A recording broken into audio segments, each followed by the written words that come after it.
Welcome back to the Wandering Tavern Psychic Connection, where we're taking your calls and whether spirit wards are right for you.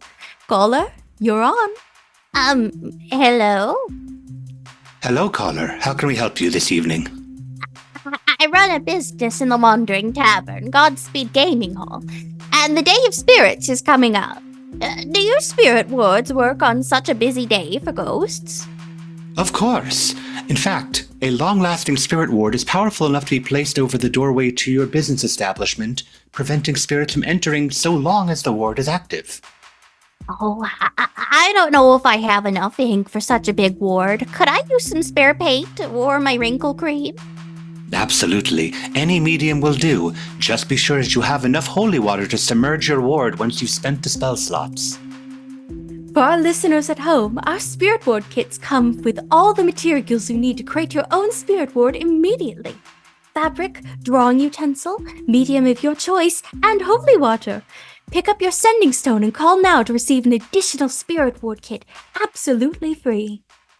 The Wandering Tavern is a system-agnostic floating TTRPG setting with optional D&D 5e stats included, packed full of plot hooks, mysteries, threats, and everything you need for a campaign. The Wandering Tavern is the perfect unique pit stop for your players to visit, take a load off, and delve into a whole new sort of adventure. Check out the Wandering Tavern Kickstarter and support the Luck and Chaos podcast by using our custom referral link to make your pledge today. Hi everyone, my name is Satan, or Alessa Vamp on the interwebs, and tonight I'll be playing Yuiza, or the prettiest girl in the world and the god's favorite princess. I'm ready to chill. So I use she or any pronoun, and Yuiza uses she, her. Hello, everybody. I'm Zachary Vaudo. Tonight I am playing Arat Kshizhin, Fate's blindest vampire and the most oblivious man in the world. Yate, I'm Abby. I'm your Danae nerd, but tonight I'm your Fisscourth, your hooling cleric of Keening, who, for once, is no longer our token bat. Our pronouns are she, her. Hello, everybody. My name is RJ, and today I'll be playing Shen. We both go by he, him. He's a barbarian druid, and I'm afraid for my career. And that just leaves me, everyone. Hello, my name is Sarah Roberts. I will be your GM for this evening, your dungeon master, your mistress of the game, your disaster tour guide, and every DILF that you will meet in this game. Also your dad. I'm going to pick you up for soccer practice later. We're getting ice cream. Last week, everyone, you all made it out of the labyrinth in one piece and went through one hell of a fight as Shar hit back after her paladin was killed in her temple. You fought what Kyrian was transformed into the Void Knight and several Void Ogres, assisted not only by the wardens and the local guards here in the Panda Republic, but by the Void Dragon that was released onto the plane, as well as it ate 2 Void Ogres in one foul swoop before screwing off to who knows where. That's a problem for another day. And now you are all back safely in your own private room with an attached bathroom that Yuiza is currently enjoying in the guild hall for the wardens of the Pan Republic. Where would you all like to start first tonight as we rejoin the party there? Sulong has found himself a little desk space and has begun writing more letters. One is like, to Toby, hello.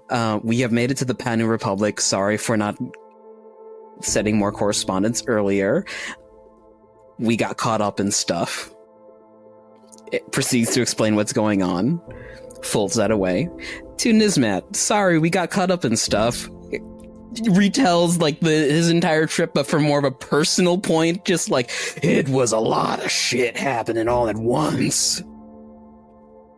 Folds that up neatly, puts that in the letter. He'll send those away tomorrow. Yuiza is writing a reply to Ivy's letter. It says, My Ivy, I'm so sorry I didn't write first. I just got to a proper city, and as soon as we arrived, we ran into trouble before we could even settle down. There's so much I have to tell you about. I played N1 dodgeball. I may have accidentally killed someone, but they're better now. I met a very nice centaur bard named Artiles, and I saw the most beautiful flower store in the city and thought of you. Though your flowers are way better. While things have been exciting, I'm looking forward to resting and taking things low, even if just for a day. I miss you too, by the way. I wish I could see the tulips blooming with you. I always feel at peace when we're together, and peace is something I could do with right about now. For now, I will settle with writing to you. Once we move forward, I will write to you again. I'm always safe, Yuiza. Sitting in the bed, just sort of turning my deck over in my hand. I believe like once it's long enough to count for a short rest, I believe my deck feels a bit heavier at this point as the change in level means I get extra cards. I don't know how that happens in this case, but it just does. As you are sitting there, you hear a high-pitched giggle, one that you've gotten familiar with over several days, and the deck warms up as 2 more cards drop into your lap. The giggling fades away. But you all can take about 4 hours. Fisscourth, are you going to be taking a bath as well in that time after you wake up? Oh, of course. I'm incredibly hygienic and a scholar. So once I've roused myself, entangled myself from the arms of my lover, I will go use the bathroom. I've never used a shower, but I will figure it out. Roll me an intelligence check, Fisscourth. I was gonna be like, oh, no need. I hope I fail this. I have a -1 modifier. Looking to beat a 12. Please. This is the one time. That's a 4. I was hoping for that one. You know what? But narratively, it works for the little bat who thinks she knows everything. You get into the tub, and luckily, like many of the larger cities, there is indoor plumbing. There's a shower faucet that is above your head, and you are standing there showering, and suddenly the water's up over your ankles. Then it's up to your knees. You don't understand why it's not draining. It's near the edge of the tub, and it's beginning to overflow onto the floor as the water continues to pour down on you, as Fisscourth has forgotten to take the bathtub stopper out of the drain. Sulog is just going to hear a frantic screech from behind the door.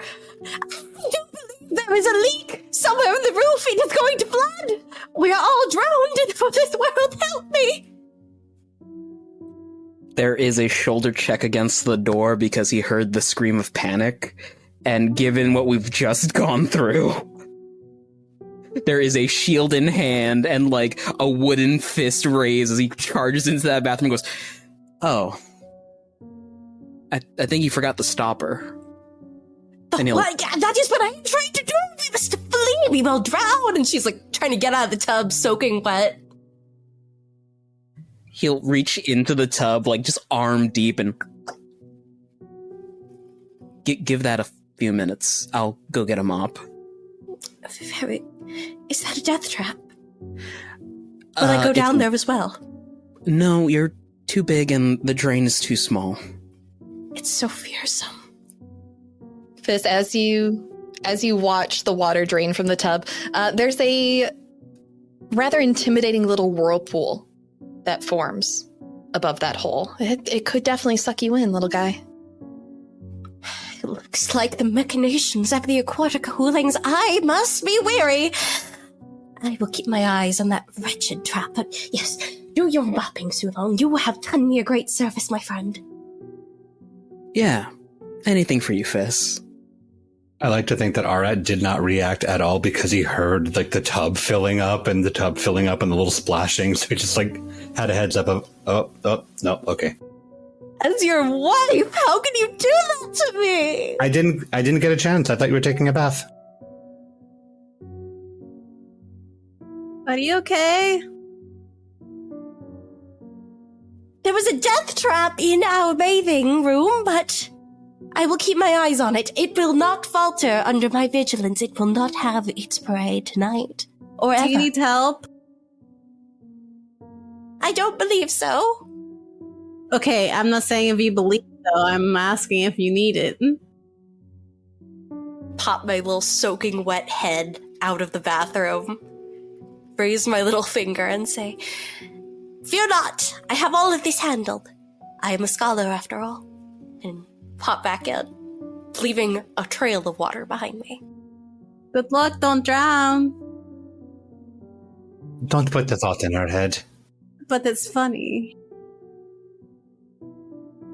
Still much to learn about new civilizations. I imagine the two of you will be rather confused should we ever find ourselves in the caves where she came from as well. Oh, for sure. I don't doubt that.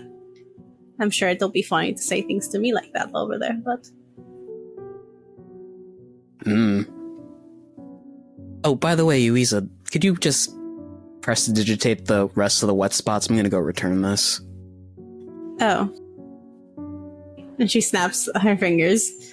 So convenient. So useful. I know, right? Should have made the Warlock Pact so long ago. Yuiza!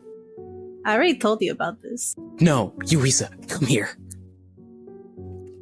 Do you want to prank Fisscourth? Always. So, as she's trying to dry herself, can you prestidigitate her fur to continuously be wet? Ooh, can I do that? 1 second. She's gonna take out a little spell book that she has. I believe that your prestidigitation does allow you to soil things, so I will allow you to continuously wet Fisscourth.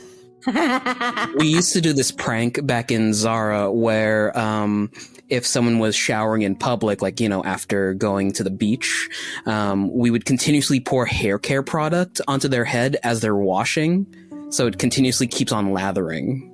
It's like they can't get it out. Okay, I'll do that. Don't worry. Don't do it while I'm away. Fisscourth, you do wrap up your bath, and you come out and it's the darndest thing. Maybe it's the city air. You just can't seem to get dry.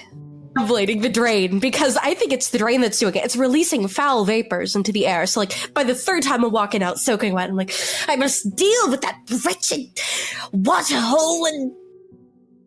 Just a secret, like behind my cloak, I just like kind of like twist my fingers and just dry. Fisscourth, please roll me perception.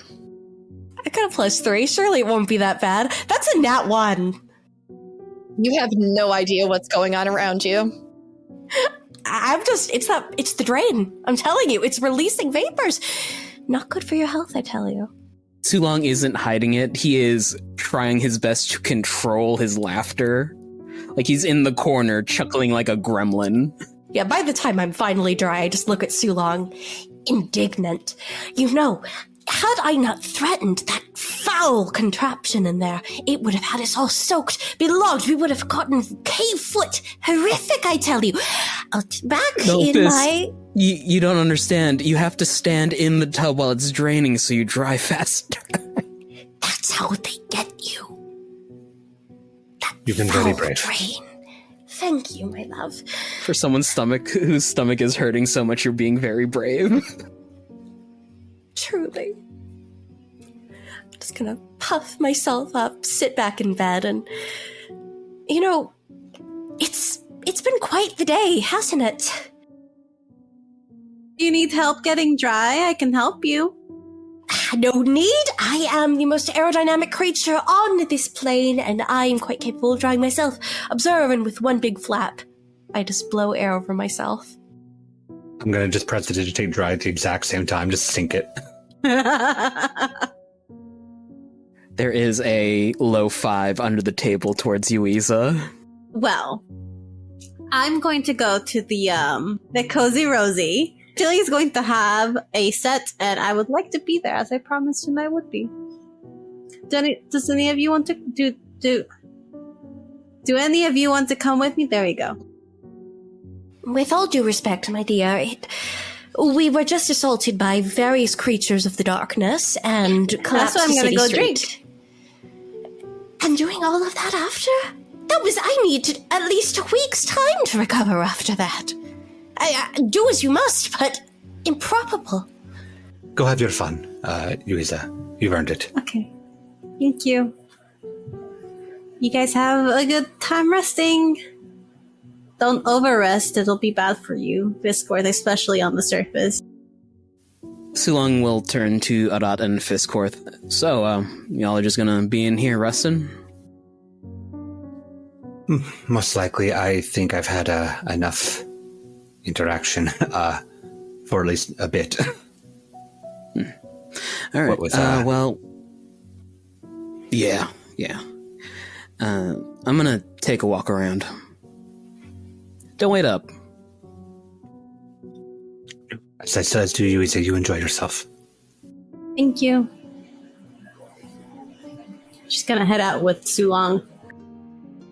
All right. So, Yuiza, you head off to the Cozy Rosie. The party is still hopping there. As you get in, it feels like there's even more people here than were before. Off to the side, as you come in the door, you see Barbara up on the stage, swapping spots with Artilles as he gets ready to go sing. He gives you a little wave as you come in. On her way there, Yuiza goes, but she's very quiet. She's not talking to people. She's looking around, but her face is a bit more serious. And it's not until, like, she gets in and Artilles waves at her that she gives a little smile and waves back. The bartender turns to you. It's a gentleman in a black suit and a bowler hat. He has a handlebar mustache. Roll me a history check, please. History check, not my best. Oh, so +3 is not bad. I'm gonna roll physical dice from now on. That was a 9. Looks vaguely familiar to you. You're not quite sure where you saw him before, though. Bartender, hello. Ah, yes. What can I get for you? What's like a strong drink that's not gonna make me pass out, but's gonna be like give me a good buzz? Well, I mean, there's always the standby shot of whiskey. Okay, something that doesn't want to make me like rip my tongue out because it tastes bad. I'm a fruity drink kind of gal, you know? Hang on, I got you. And the bartender throws his rag over his shoulder and turns around and begins mixing you up a cocktail. It only takes him a few minutes, but he turns around with a shot glass. It's called a lemon drop. Bottoms up. She'll just take the shot. It tastes like lemon candy. The rim is lined with sugar. It is the most dangerous thing you have probably ever drank. Oh, that's dangerous. I would like another one, please. All right, coming up. The first one will cost you 3 silver, as will the next one. But you are quickly served another lemon drop shot. Perfect. She'll just stop at the 2. Perfect. I'll let you know when I need another. Thank you. Sounds good. Enjoy your night. Will do. As you are standing there, listening to Artilles play, he's playing a lovely set. He's got some ballads in there, some more epic songs about other adventurers that he's met, stories that have come his way. He begins singing a song about the Vale of Tynes Festival. It's about making sure you tell your loved one that you love and admire them before the end of the festival, lest they be swept away, never to be seen again. And she sits there and like has her second lemon drop and kind of just listens to him, and she's half listening to the set and half just kind of going over what happened today. She still, even though she's been slightly healed, she's not as bad as she could have been. She still feels like the soreness and the bruises, and she just starts thinking again about what brought her here and about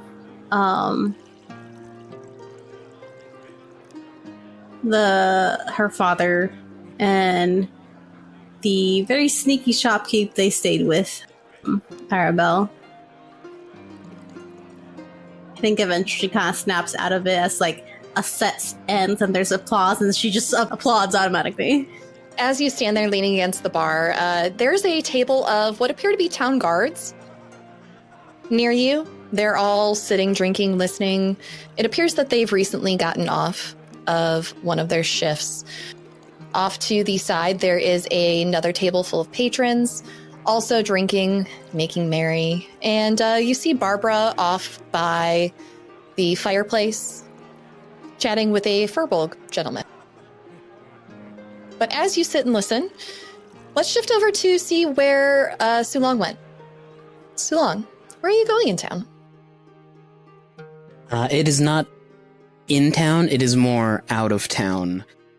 Sulong had slipped out of the room with his bag in hand. He continues to walk until he's in a wooded area. Finding loose logs and rocks, he begins to tie rope around them and just hang them from a tree, and he begins to train. His usual training sessions there's a reason for it, but for this one, it is more... He's tied like his bedroll around the trunk of a tree and has started hitting it, and the impacts are going through the bedroll and into the tree and just denting a hole into it. There is an anger there. Doesn't know why it's there, but he just needs to work it out. As you do this, first roll me athletics. 25? Fantastic. Yeah, you can go all night, Sulong. This is child's play for you. Roll me perception. And a 1. Plus 16. You are throwing punches, and as you do, you hear footsteps coming up behind you. He will let loose a kick against the tree before panting, putting a hand against the bedroll and turning over his shoulder to look at who's approaching. You do so, and as you turn, you see the same small, thin goblin that you met several weeks ago in the forest. Oh. Hey. What are you doing up here? He tilts his head to the side, and you remember that he doesn't apparently speak common, but he points out to the forest, puts his head up to the side of his face, tilting to the side. He's trying to communicate that he was sleeping.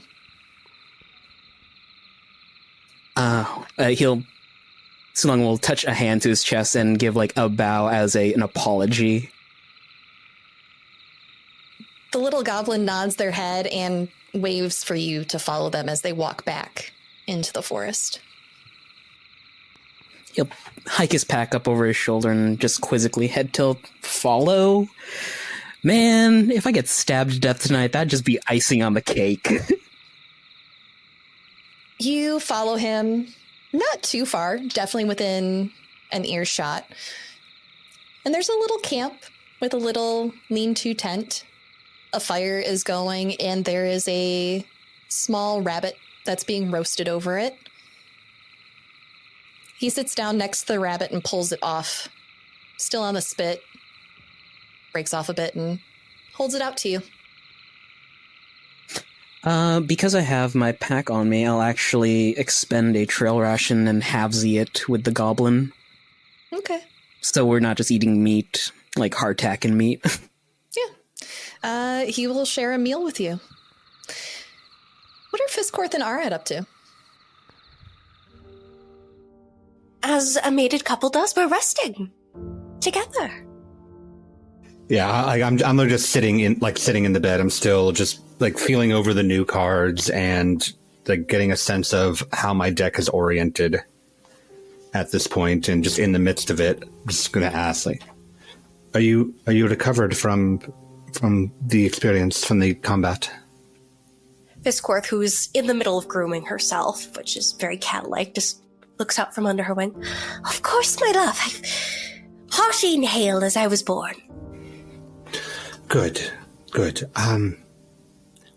Actually, to something you said, I've had a question for you for quite some time. Of course, is something the matter? No, I don't think so. I'm curious, at what point did you come to know that we were together? Fisscourth looks at you with she's very open with her emotions, if you can read a bad face. It's fear, confusion, and then, I suppose I'm fairly certain I've explained a hooling marriage to you, haven't I? I believe you may have at some point, but I do not recall. Would you mind once more? And is it something that happens outside of a hooling culture often? I don't believe. I'm not terribly certain, but from our bond, I know that we're mated, that we've shared a bed. I know that is a servicer tendency to be mated, to share a bed. I've taken precautions so that I do not end up with child. Don't you worry. I know it's not the perfect time to have one, but it was back in Dolan. We were fighting those terrible, sharp-winged birds, and our mouths, we shed blood together. That is a part of a mating ceremony. Aside from the actual act, well, it's the most sacred act we can take. The sharing of life force from one to another. My mother still did it years after they were married. I see.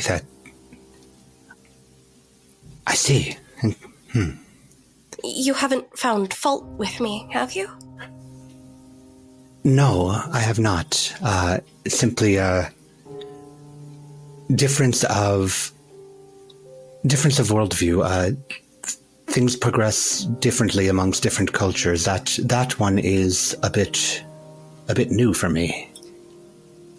You do not marry on the surface? We do. It is typically a much different process, and usually involves a more direct communication of such, a more conversation. At least in some groups, in some cultures, I have known some that go about things in entirely different fashion, not always the best way. But no, this is a very new circumstance. I see, but it is not unwelcome, is it? I know we've shared a bed for a while now, but I've seen, back in my colony that sometimes, unions would fall apart after a short bit, and I would feel, and she's just going on and on and on, and this nervous, I wouldn't be upset with you if you left, but please don't leave me, if Arat can read that vibe off her. Fisscourth. Yes? I'm sorry, I was babbling. Habit. I have grown very close to you in the time that we have come to know each other. We have grown very close, you and I, but there is something that I need for you to consider in heavy detail before there is any sort of confirmation forward. Yes, speak away. How long do ahoolings typically live?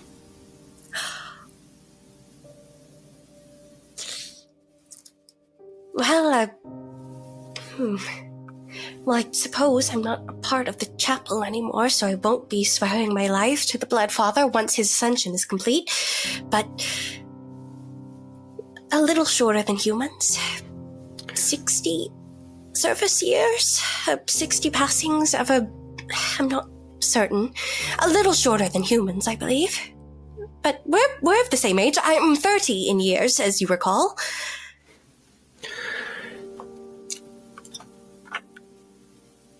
I have not been secretive about the fact that about my condition and what it entails for my lifespan, but I have left out a small detail, which is that I don't know exactly how long I have been well, alive is not quite the term. I don't know exactly how long I've been walking this surface, but I have a much better idea than I've let on. And while maths is not my strong suit, I estimate that I have been around for 8 of your generations at this point, and will continue to be far beyond that. Fisscourth is quiet for a very, very long time. You can see the colors turning in those little red eyes. I said I don't know how many years I've been around because it's hard to track those things, but it's actually much easier to track when cultures like to celebrate 100 years at a time. You only have to keep track of so many. Another moment of silence passes. Fisscourth is just going to crawl in next to you, tuck her head under your arm, just look at you, tears starting to form at the corners of her eyes. If you're worried that I would abandon you because of such a thing, or any of that, or out of jealousy or experiences or anything, I don't intend to. We have shared blood, and even if we had not, I would remain by your side, Arat Kshizhin. If you would have me, that is. I'm not worried about you abandoning me out of emotion. I'm worried about you abandoning me out of the wheel of time. In a form that you cannot help. You mean you're worried about watching me die, then? In a manner of speaking. I have not stayed in many places too terribly long, save for this one that we're in right now. It's a long time since, but a long time here. And in those times, I knew many people in many different ways, but I was always conscious of the fact that there would come a time where I would never see them again.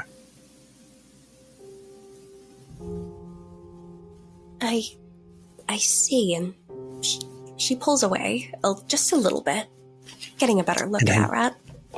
And I need you to truly consider locking your life in to a circumstance where you will grow old, you will slow, you will age, you will die, and the entire time you will watch me stay exactly the same until one day you are gone.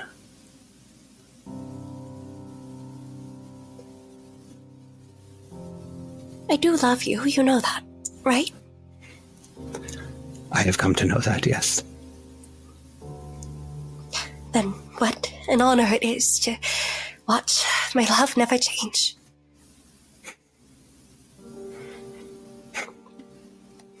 Arat, I have crawled through this earth, this recesses for, well, probably a blink in your time. But I have learned many things. I've seen many lives, and at my claws and at others. Life is such a quick, fleeting thing. I promise you, I am not wasting it. I could not even deem to think it wasted in your time. All I ask is that you trust what my decision is, but I will think of it. I promise. Please do, because just as much as I need you to determine how you feel about this concept, I also have to weigh how I feel about this concept. Oh, I hadn't even considered. About letting myself grow close enough to somebody that I might lose one day. I see. I hadn't thought of that particular bit. To watch someone rot while you remain eternally youthful. I'm so sorry, Arat. I hadn't thought of that. That was selfish of me. Low. Well, unlike those that helped me become the way I am, I have the benefit of not watching. But all the same. Very well. I will respect whatever choice you come to. I'm sorry. I'm going to use the restroom for just a moment. There's something in my eye. I think it might be the dust in this particular gonna house. just put his hand on like the side of her face and just tap his forehead to hers. As you two move close to each other, Arat, there is a news article that crinkles in your pocket. Mm-hmm. Yep, I was thinking about that earlier as well. And let's see. Take the time that you need to. Take the time you need to think. Take the time that you need. I need for you to evaluate your life and everything that it can be. And I'm going to take her wings in mine, but in my hand is that newspaper clipping that I just folded into it. So I need you to think about all things that could be in your life before you make such a decision. Please. I promise. I swear it. Thank you, Fisscourth. I'm just going to tap my head to hers again. And just go. Bonk back just as hard. I'm going to take a bit of a walk around the town and give you a moment. I shall. I'll be in the restroom. Please be safe. And if you see Suvang and Yuiza, please say hello. I'm going to go now, and tearfully, I'm going to head to the bathroom and find out what this paper is. Mm-hmm. I'll just release it, knowing exactly what I just gave her, and wait for a moment before I just slowly walk out of the room.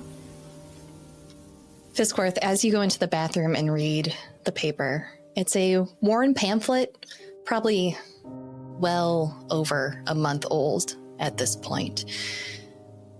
The text is printed in simple printing, the sort of thing that surfacers pass around as news flyers. King Yalan makes a miraculous recovery as the Queen remains ever vigilant at his side.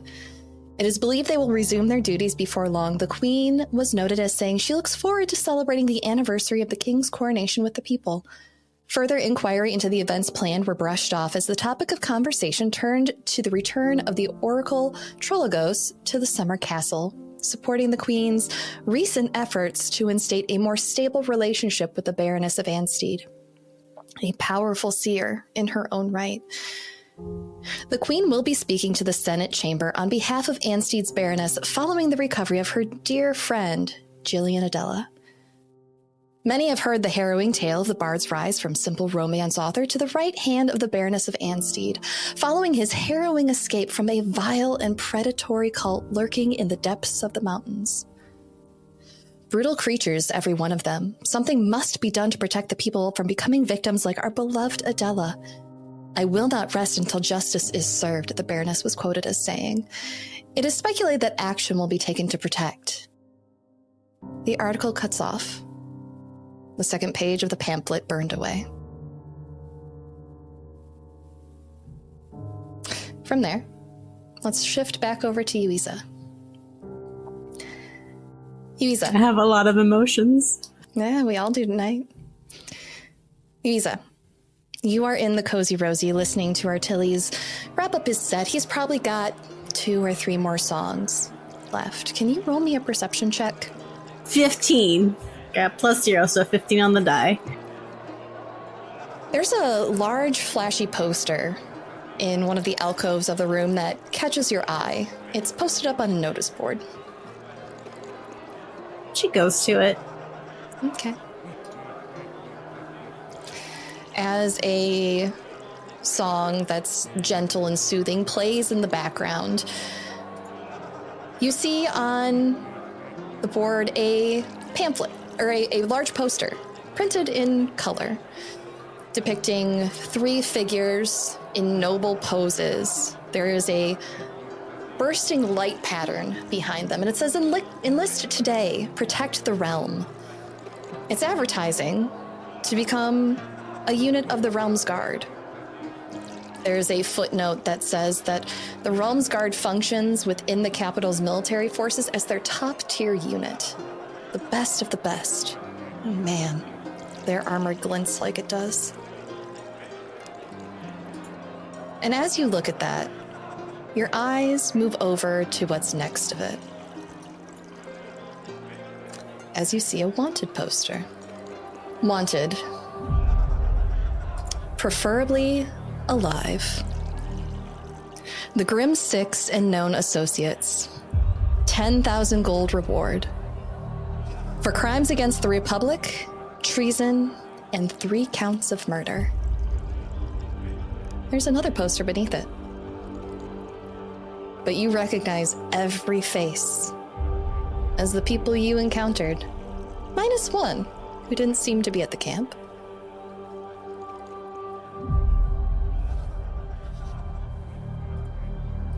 She's going to take that wanted poster. As you go to reach for that poster, you see the other one, worn and faded, peeking out from behind it. You see a pigtail that you recognize.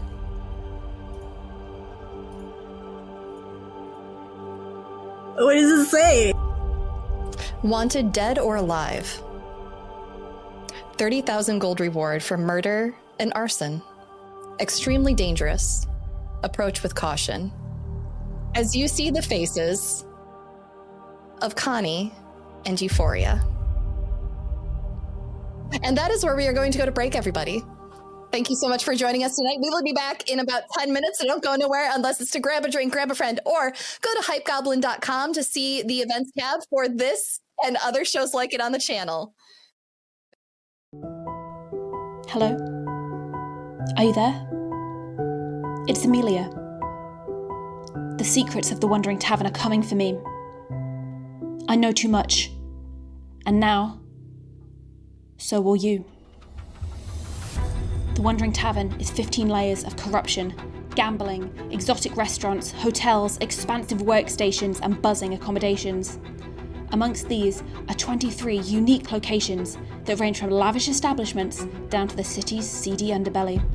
But don't worry, I've got detailed battle maps of the entire floating metropolis, so all you players and GMs can find your way around. Within the bustle of this colossal airship, deadly secrets plague the air.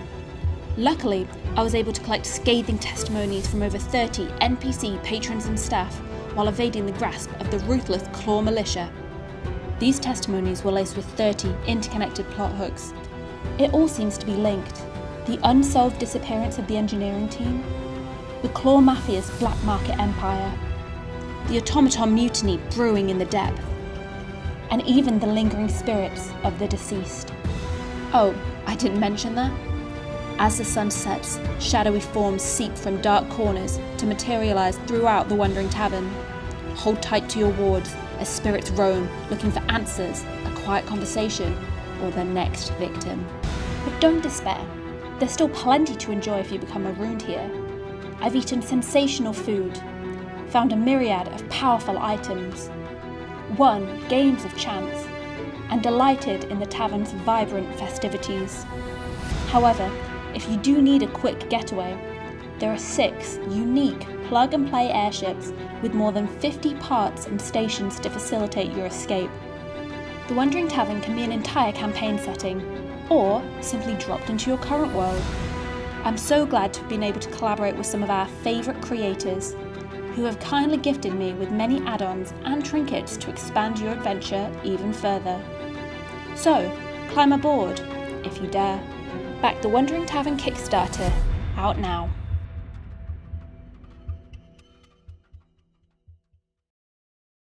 We are back in 3, 2, 1.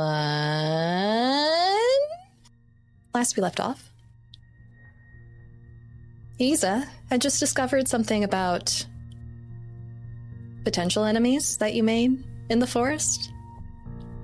And some friends from back home. Your second home, maybe? Well, I let you all process that. So long. Have you returned from your dinner with the goblin yet? He'd made sure that the goblin got tucked in and left a handful of silver by, their little pack before heading back in, taking down all the stuff. And he will eventually return to the inn. Okay. As you return to the inn, you see Arat heading out, walking away from you. Nah.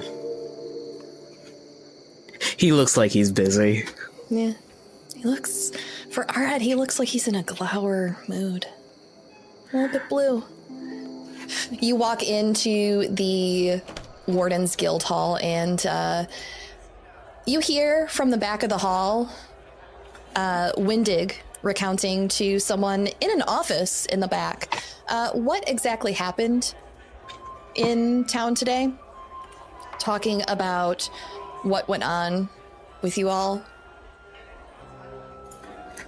They're a deeper voice that they're talking to, and you can hear something mechanical moving about as well. He'll head over to that door and knock on the threshold. Okay. Before peeking around. You knock on the door, and it opens a hair. That metallic sound suddenly becomes louder as that door slams open, and you hear a loud boof. And you get hit square in the chest with the 2 front paws of Pershing. Past him, Down boy. you see Toby is back to you.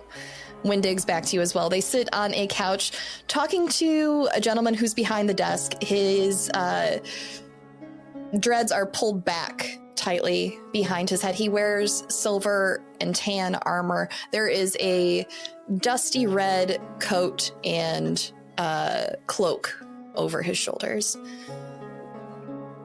No, by all means, let yourself in. Technically speaking, I knocked first and the dog opened the door. Toby turns his head, leaning on the back of the sofa, just barely peeking up his little gnomish head. Ah! So, you are alive. Sulong's like still on his back, probably getting face licked by Pershing. He just raises a hand above Pershing's head with a thumbs up. Hey, boss. Pershing, lets you move into the room, kind of does circles in front of you as you walk in. He doesn't know whether he wants you to pet his head, pet his back, or pet his butt. It's rather strange. I'll solve that pressure. He's all metal. I'll solve that problem. It's the hand that's at the side, so Pershing can just rub against it as they're trotting around. Yeah, he'll just continue doing circles as he figures out what exactly he wants from you. And there's some more soft barking and grunting that come from this mechanical dog. As Toby turns to you and says, so, want to tell me what happened to you all? So, turning to this, the guildmaster. Hi, my name is Sulong Shen. I'm from Zara. I'm a new warden. Toby signed me on. Turning back to Toby. We got into town. We were going to buy some bread, and the baker said that their wife got pulled through a crack in the wall. So we went to investigate, and apparently that took 3 weeks. To us, it was more like a couple of hours, so, yeah. When did you get to town? For me, it was yesterday. Was the festival going on? Preparations? The festival was in full swing. It was the first. It was in full swing. Wait, it was like the first day of the fest. Wait. You've been missing for 3 weeks. Yeah. When Rowan told me that you hadn't checked in here yet, I got worried. Nismat's searching at the south for you still. Should probably call her off. I will. Yeah. So we went through the crack in the wall. It was a space that it was a labyrinth. It was weird. At the end of the labyrinth, there was a temple to Shar. We ran into a guild member down there, Diana. Must be someone new. I don't have a guild member on the records that's named Rowan, did you hire someone? Rowan puts his head up. No.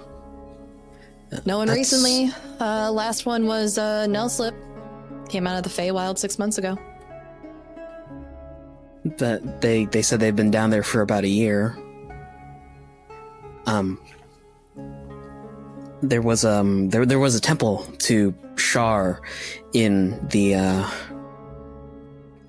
labyrinth, and that's where the baker's wife was being held, and there was a paladin who wouldn't let her go, so we had to smash his fist into palm of hand. This wasn't also a paladin of Shar, was it? It was. In Shar's temple? Yeah. In hindsight, I can see how that was a bad decision. Is that also the reason that there are now 5 destroyed buildings and a massive crack in the ground in the middle of the city? Yeah. Great. Rowan, I'll do the best I can to smooth this over, but this is a big one. And Rowan crosses his arms again and nods his head. All right, so that accounts for the last 12 or so hours. Still doesn't account for the 3 weeks. Sulong shrugs. I don't understand how things work. It really did feel like we were in there for a couple of hours.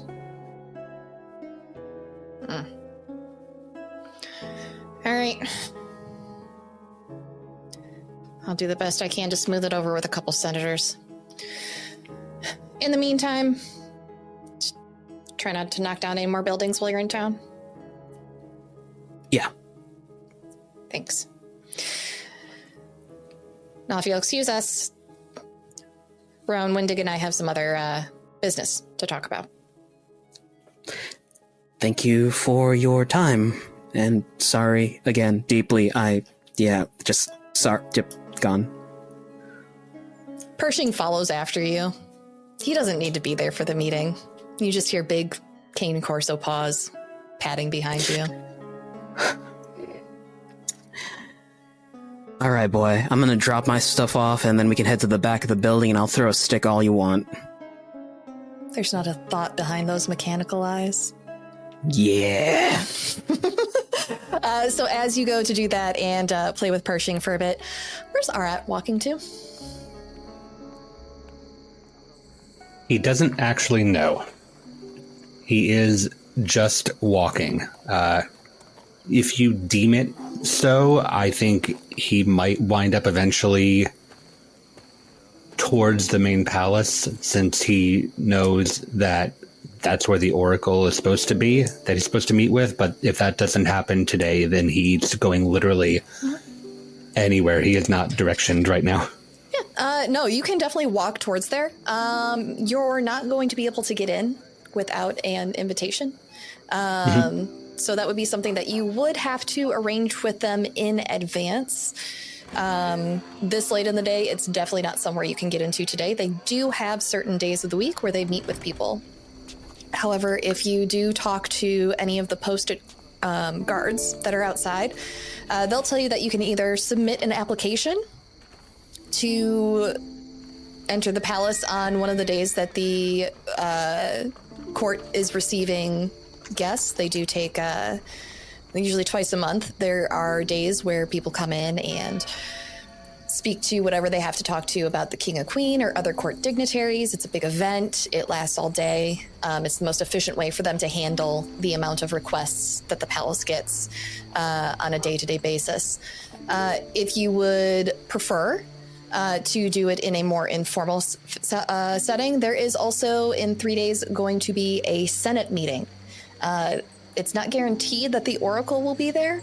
They rarely leave the palace, but the king and queen will both be attending the Senate meeting, and you may be able to speak to them, should your dealings be with them. I say, if the Oracle does not leave the palace, would speaking to the king and queen be the easiest way to arrange a meeting with the Oracle outside of the bureaucratic process? The guard leans On their spear, it's you can hear the jingle of bells and flowers on it. It must be decorated for the festival. And they go, I mean, it's a way. The queen and the oracle are pretty tight. The oracle came here with the queen, so it's worth a shot. But other than that, there's really just waiting around for the official channels, unless, you know the oracle personally, and they might summon you themselves. I did write a letter to them some time ago. I do hope that they received it or read it. They might have. Did you check your mail? I don't have an address. I was given one when I crossed the gates earlier. I also did not provide a return address, so unless they sent it back to where I sent the letter from, I do not know what the outcome would be, short of encounter. Yeah, that's a little difficult to do. I don't know if you know how heavily guarded a palace is. Okay, look, I'm not supposed to do this, but hey, Jim, watch my spot for a minute. And the guard gently takes you by the elbow and leads you over towards the wall. There's a little guardhouse door, and they open it up and they take you to a desk. All right, I got like 5 minutes before my boss comes back around for another check. So what do you want to say, and where can they reply to? Please let the Oracle know that I wrote to them from Dulhern regarding interpretation of a premonition, potentially a catastrophic one. That is why I need the interpretation. I have arrived in town, and I am being housed with the wardens at current, should they need to reach me. But I will also attend this Senate meeting in a few days, barring any mishaps. All right. Okay. And your name? Arat Kshizhin. All right. Yeah. Okay. I'm gonna slide this into the mail house for you, right on top of the stack later, after my shift. So just if they respond, they respond. If they don't, I tried. Hope you get your audience, buddy. You are a very gracious person. Thank you. Yeah, no problem. Do let me know if I may repay the favor in some fashion at some point. Let's just get out of here quickly so my boss doesn't see us in here, okay? That I can do. Okay, awesome. Enjoy the festival. Thank you, citizen, for speaking nice words to me. Here comes our boss. Okay, yes, the bar is that way. Carry on. I give it a salute, and it's probably an outdated one, and walk off. The salute in the capital hasn't changed. The military is very slow to alter its ways here. But there's a chuckle as you hear a set of heavy footsteps coming towards you and this person, and you hear the explanation that no, he was just asking for directions. It's a blind guy. I gotta help out. The people. That's what our job is. As this guard quickly explains why he was not fully at attention at his post. But yes, from there, where would you like to head off to? I don't know, and neither does Arat. Okay. Well, you can just go ahead and wander the city for a while. Yuiza, you're staring this poster. It's old and faded. Definitely more than 3 weeks old. And you hear the soft clop of Artilli's hooves as the centaur bard comes up behind you. Hey. She quickly takes the wanted poster down, puts it in her bag. What'd you do with that? I wanted to show my friends at the inn. You wanted to show them an old poster of criminals? Yes.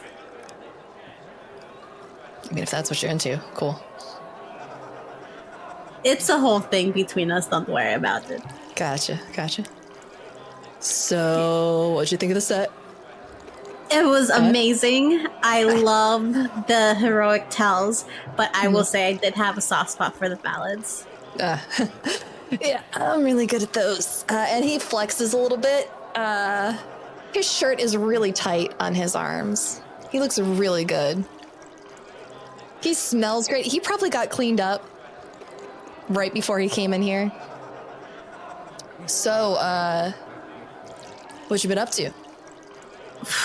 That is a loaded question, let me tell you. Yeah?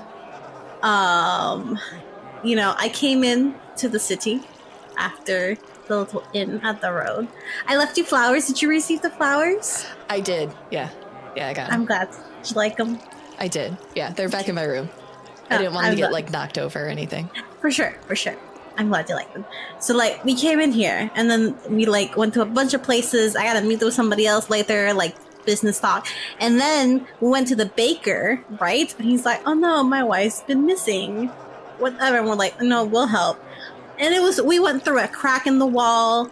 There was a whole thing. Ghosts. And things came out. And night. And trolls, void trolls? I don't know what they were. Have you been drinking? Yes, but no. If you see, there are 5 buildings that are knocked down in the central part of the city. Oh, and a huge crack in the floor. That was you, huh? Not directly. Okay, cool. Please don't go around saying it was me. No, I won't. Because there's guards right there. Oh, yeah. What was I saying? Anyways, so, you want a drink? Yes. Have you had the marshmallow shot yet? The what? Come on.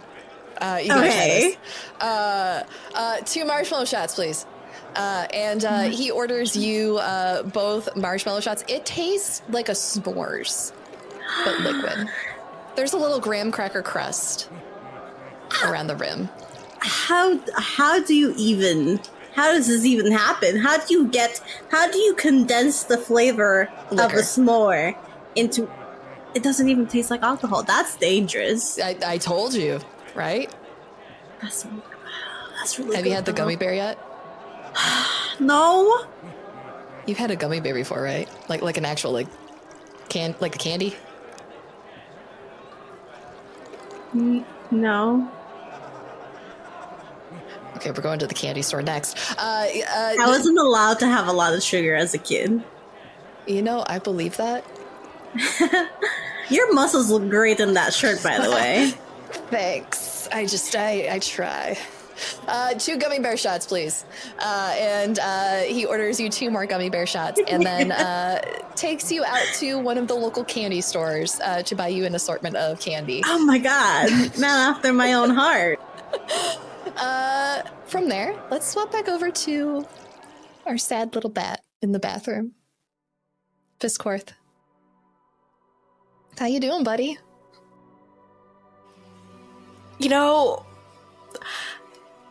As much as I despise that wretched little hole in the ground that could potentially swallow me up, it sure is nice to lay in a tub and cry. It's like being back in the cave. All you can do is just lean against a nice cool wall and cry your heart out, and nobody will hear you, surely. Or they're too polite not to hear it. This is a lot to take in. It's been a big adjustment, huh? Being up here on the surface. Certainly, that's a word we could use for it. Not the fact that, certainly my family might be completely eradicated, and they might deserve that, and I don't want them to deserve that. And also, the man who first kissed me and woke me to my humanity. I want to keep crying in this tub. It's a free action, but I would like to roll the cry harder. Why do your eyes leak like that? I pop out of the tub and just cover my chest reflectively. You pop up out of the tub and turn, and there's the small form of Ray, all smoke and fire, ash and dust, swirling about in a form that is vaguely feminine, their hair long and wafting up around where you suppose their head and face to be. You know, you're up here, you're supposed to knock. I could have been naked. I mean, I always am naked, but regardless, why are you here? How did you get here? And my eyes are perfectly normal, thank you.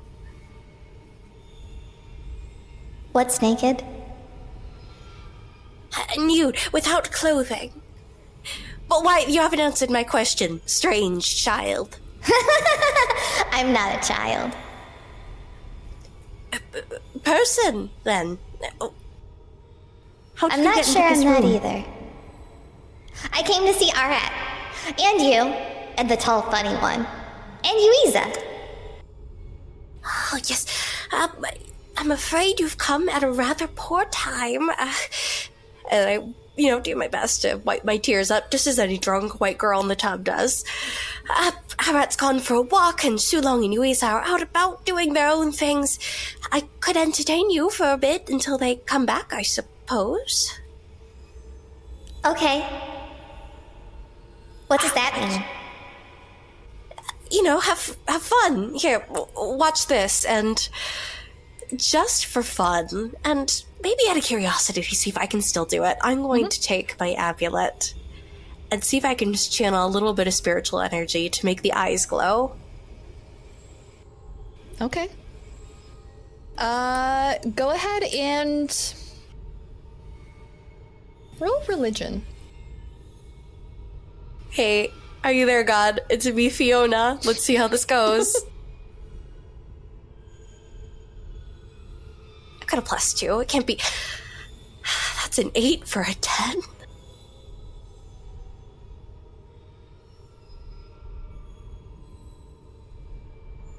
You roll this check, and you're holding this little demon head in your hand. The eyes flicker briefly with your energy, and then they fade away as you remember memories of Velgath on the shelf. Do they still do that? Will anyone do that? What's gonna happen to them?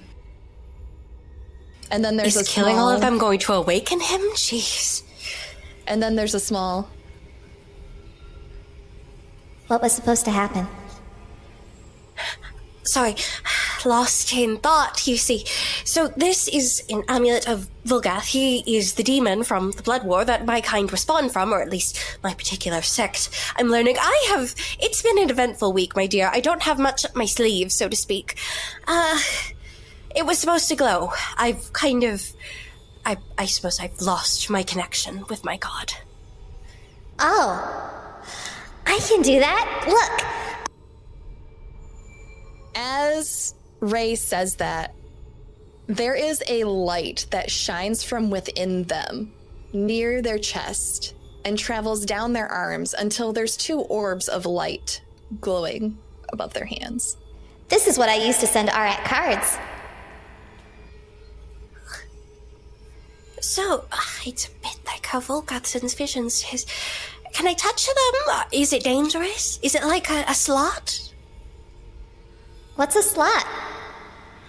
Here. I've learned here on... I stick my little claw in as I'm explaining what a mail slot is.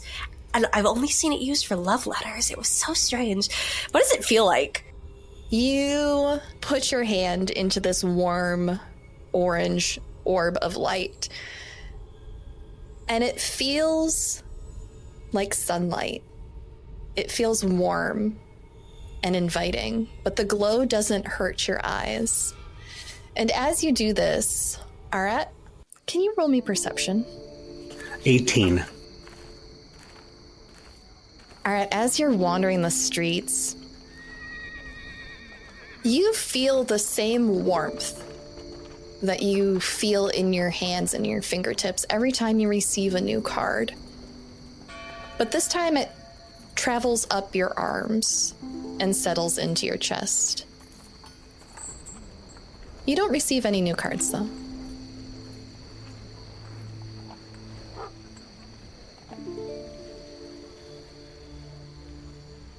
Right, my dear. That felt wonderful, and it didn't hurt. Sunlight, very, very painful, especially to one with eyes like mine. You see, I lack pigment in there. It's supposed to be a marking of holiness, in my culture at least. It's not sunlight. I know what that is. It's not that. What is it then? Is it your light? I think so. They said it's what I used to be. They?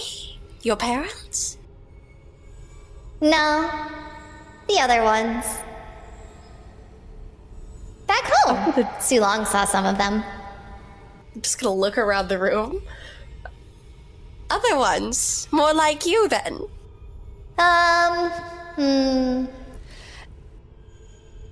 And as Ray begins to ponder, are they like you? Their head tilts to the side and they begin walking through the rooms, and they walk straight up the wall.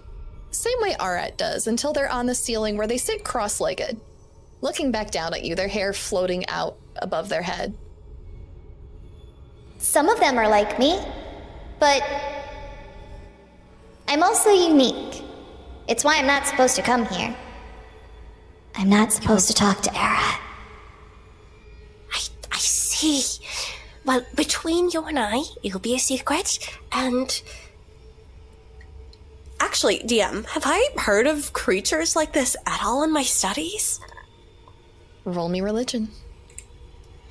Yeah, I'm gonna roll the physical dice this time. I better be above a 10. I will scream and cry. You've gotta be I'm gonna show it to the camera. Nat 1. You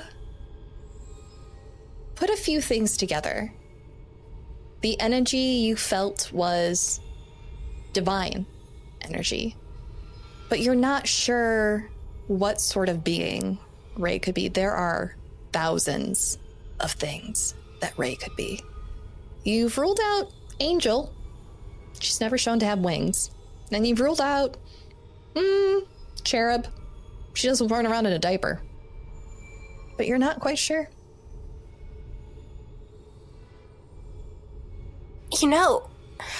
I'm not sure what you are either, but maybe, and just maybe, if you keep up this rule breaking, we can all find out together. That would be fun. Maybe next time you can come visit me like Sulong did. If it was anything like those wretched mirrors in the caves, then I would hope that it's more pleasant than that. I haven't enjoyed the train travel so far. No, it wasn't like a mirror. It was just the sofa. So fun. Is this like that bofa thing that Sulong told me about? Is this some sort of trick? Oh no, it's this thing. And as Ray says that, the same sofa that appeared in the dungeon where she and Arat were watching all of your worst moments appears next to the bathtub. Oh! There's a large plush leather sofa.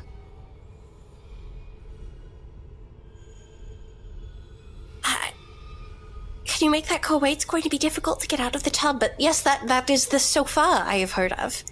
Yes, it is. Here you go. I should be going now.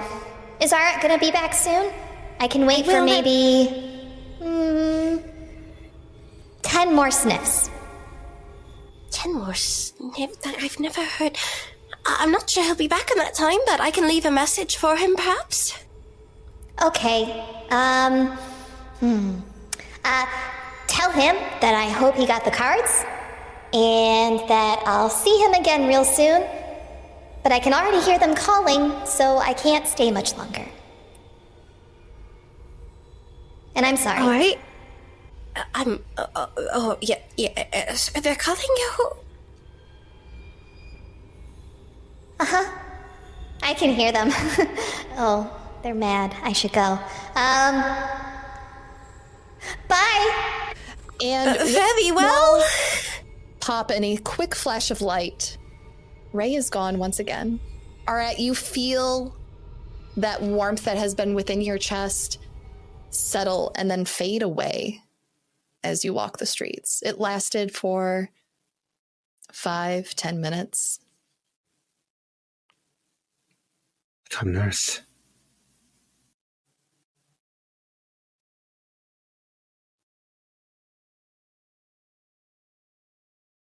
You know, at least she startled me out of crying. I'm too confused to cry anymore. Isn't that a mood?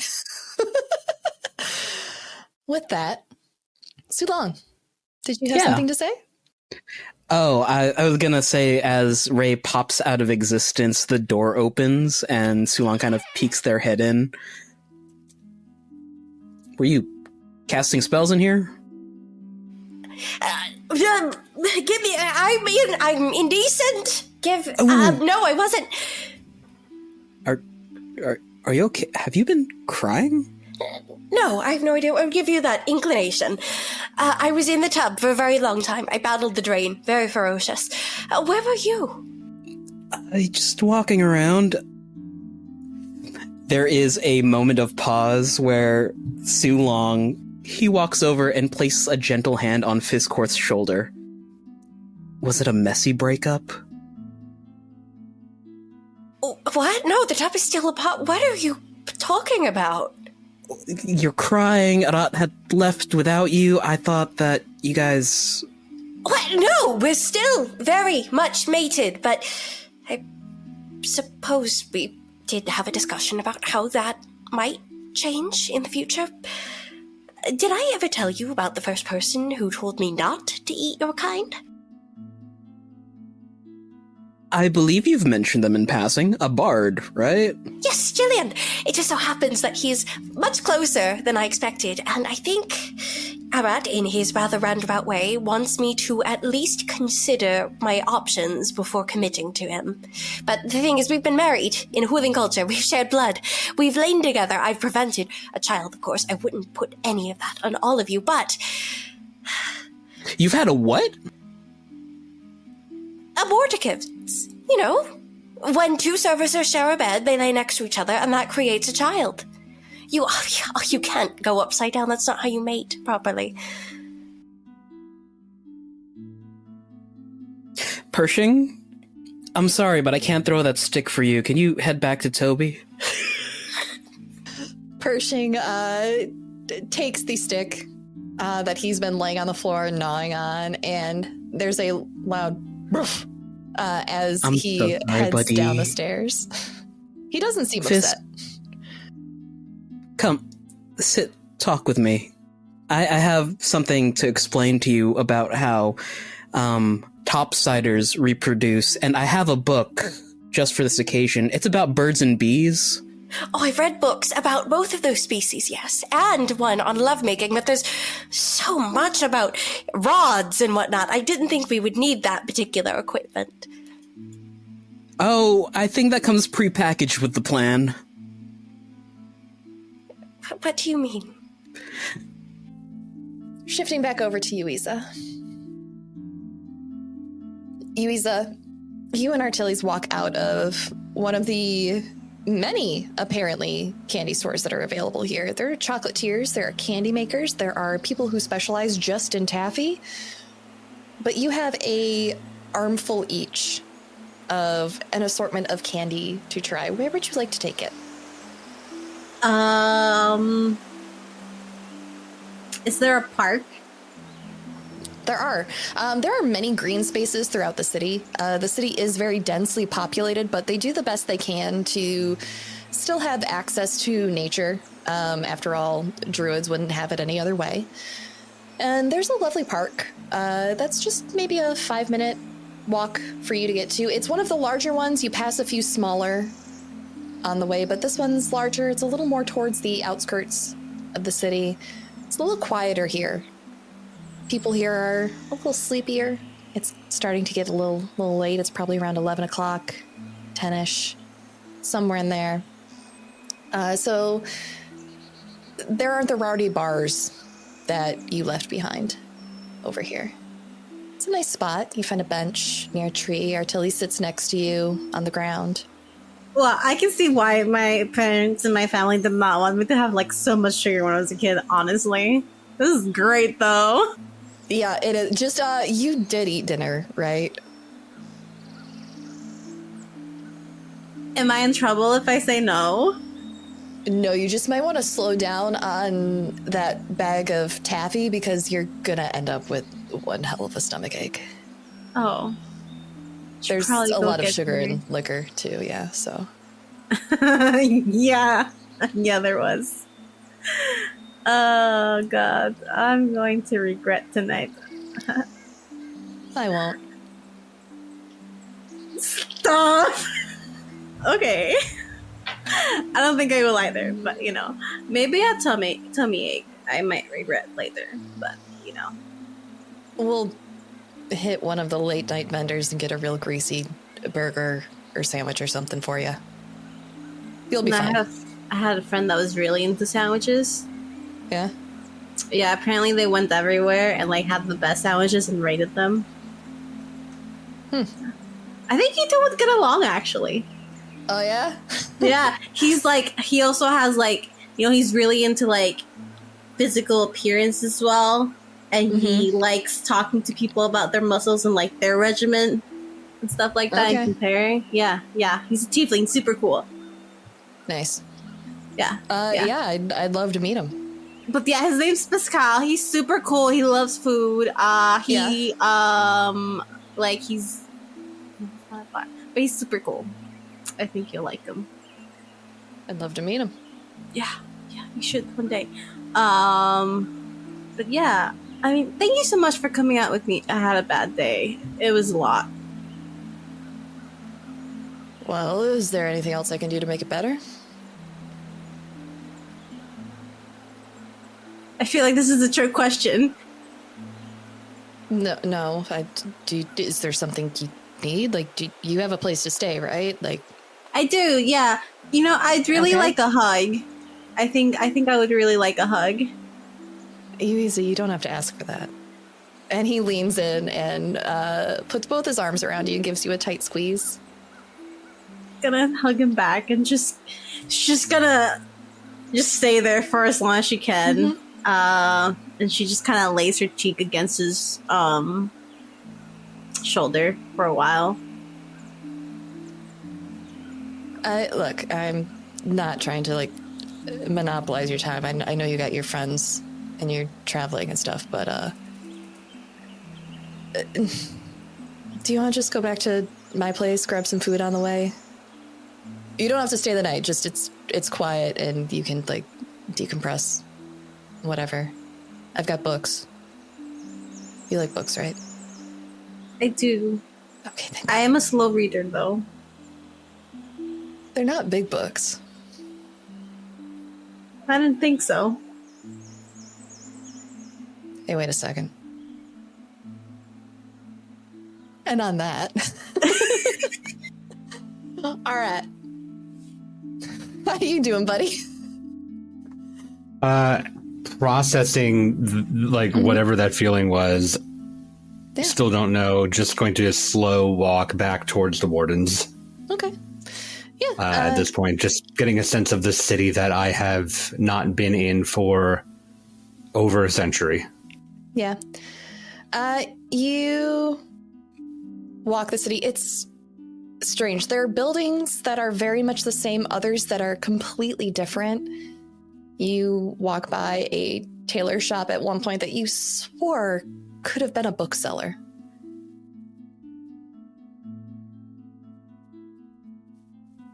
It's hard being a long-lived creature. The elves know this, and you do too. But you make your way back, and as you head into the Warden's Guild Hall, you feel the warmth of the building emanating from the front doors. Joy is inside with the tall orcish woman. Sounds like they're playing checkers. They're laughing. You can hear the clink of glasses, the scrape of plates. It smells like some sort of pie is out. You hear the panting and thud of Pershing's tail. In the back, you hear a familiar voice. You hear Toby, still in the back, talking with Rowan. An unfamiliar voice, one that's deeper, a little more gruff. There's more clinking of glasses coming from that room as well, and it seems like they're enjoying themselves also.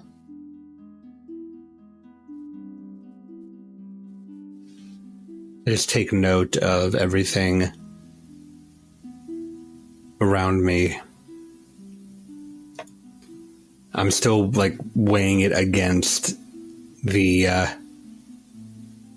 just all the stuff from earlier, like the walkabout and the reminder of time, and trying to not look at this in a fleeting fashion, just trying to like take in this concept of like everybody's in here enjoying this moment only. And I'll just take my time walking through it, but as I walk back towards where we're staying. Yeah, as you head up the stairs, you hear a deep laugh, a deep belly laugh from another deep voice. It's the sound of that other cleric, the one who was described to you by your friends on the walk back as being incredibly tall, with a scar of lightning on his face and a glowing blue eye. You hear the small, almost cricket-like voice of Nelslip chittering along in tandem. And you hear that odd little lilt of an Ahuling's voice. Not your Ahuling, but another one that is droning on and on about the merits of studying necromancy despite the warnings. And you hear... I will actually stop here. Mm-hmm. What else do I hear, though, you were saying? You also hear Sulong and Fisscourth having a quiet conversation in y'all's room. Hearing that, and then hearing the tone of that conversation without being able to hear the words, I stop at these new wardens, and just sort of inch towards the door frame until I find it and light tap on it. Fisscourth, Sulong, you hear a knock on the door. No, not them. Sorry, the new wardens, the ones you described before. They're actually in the common area. All right, then I'll walk over to the closest to them. I'll knock on a chair, whatever thing I come into contact in first that would be more alerting to my presence. Yeah, it's a fairly open space. They were able to see you come up the stairs that you came up. And as you do, you hear, well, I think more people should be looking into it, honestly. There are so many things that we could learn. I once knew an animated skeleton who ran a bar. He was a delightful gentleman. Couldn't drink anything. It ran right through him. And you hear the person sitting across from Fengal with a belly that shakes when he laughs. You can feel the reverberations of his joy through the floorboards, Arat. Oh, I don't know about that. You'll have every cleric and paladin swarming the place if you do. And Nelslip pipes up. Oh, but it'll be kind of cool. It'll be kind of fun. Oh. We used to study corpse flowers in the Feywild. They're flowers made of actual corpses. See, Nelslip gets it. We should be more like Nelslip. Good job, Nelslip. And you hear the tiny patter of fairy feet. He's not directly next to you all, but he is a few feet away, apparently on top of a book. He sounds like he's standing on paper of some sort. But you walk up and they turn and... Oh, well, hello. Pleasure to see you again. Is there anything that you need? Do you need anything cleaned up? Any towels? Did Joy leave you with any towels? Okay, good. No, we are fine, thank you. No, I simply wanted to... I heard you all here, and I wanted to thank you for coming to our aid before. I know it is part of the job, of course, but it was we were in quite over our heads, and I appreciate the assistance. Oh, yes, well, it did seem like most things were well above your head, not above Droji's, though. Thank goodness. You did not get to meet, I don't believe. Droji, this is our new friend, Arat. Arat, this is Droji. He's a cleric. I just hold a hand out to the air. And Droji reaches forward, and you feel a hand that engulfs yours. You've never shooken a hand that is this large before. It is like a little kid shaking an adult's hand. And he laughs and yeah, I keep them all up.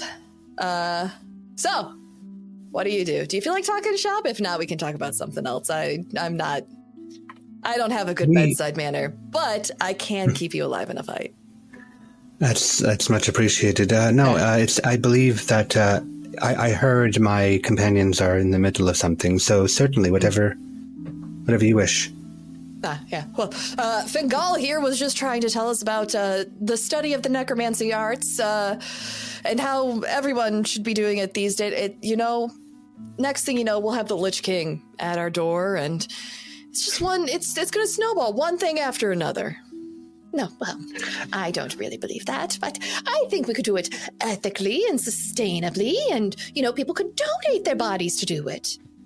Not everybody wants to be buried in the ground like some animal. Not a fan of the dead. Oh, fan of them. I enjoy them. I think they're delightful. No, sorry. My friend, not you. You, and I'll point towards, I've already forgotten his name, the largest one here. Droji. Droji, I'll point to Droji. Not you, my friend. You. I am a fan of the dead if they do not attack me first. But unlike our friend here, I have not had the pleasure of meeting many skeleton bartenders in my travel. I was once overrun by a horde of zombies, though. That was not pleasant. Smelled awful. No, we've encountered some of those in our travels as well. I understand. The dead are varied sort. I imagine you'll have a different experience with each type you meet. It is true. So, where are you from, friend? Originally from Dulhend? No, I'm from a bit of all over, really. I've traveled the majority of the continent, but I did meet my friends, and we settled in Dulhend briefly before making our way this way. A world traveler like me. See, now, you sound like a cultured gentleman. Tell me, your favorite place you have been? Oh, goodness. It does blur together. I did stay here the longest in my travels, but it may be between Spotenbos and Anstead. Lovely part of the country. Yes, well, I'm not quite a sightseer, but the people there left quite the impression. Yes, it's been a while since I've been down there myself. I spent most of my time up in the north. And before that, I was flying out over the oceans. There's a lovely island if you go about 2 weeks out. Surrounded by an everlasting thunderstorm, but once you get past that, the people there are pretty nice. Keep to themselves a lot. Good to know. I've only been to the islands off of Ukraine myself. Beyond that, I've stayed on this side of the mountains in my travels. Yeah. Well, you got to get to the other side sometime. I'll tell you what. If my family ever passes by this way, I'll have them take you over. I appreciate that. One of ours is actually from that side, to my understanding, so I believe we'll probably make our way there at some point sooner or later. Well, if you ever need safe passage over the mountains and the cloud giants are in town, just let me know. I'll make sure Mom gives you a ride over.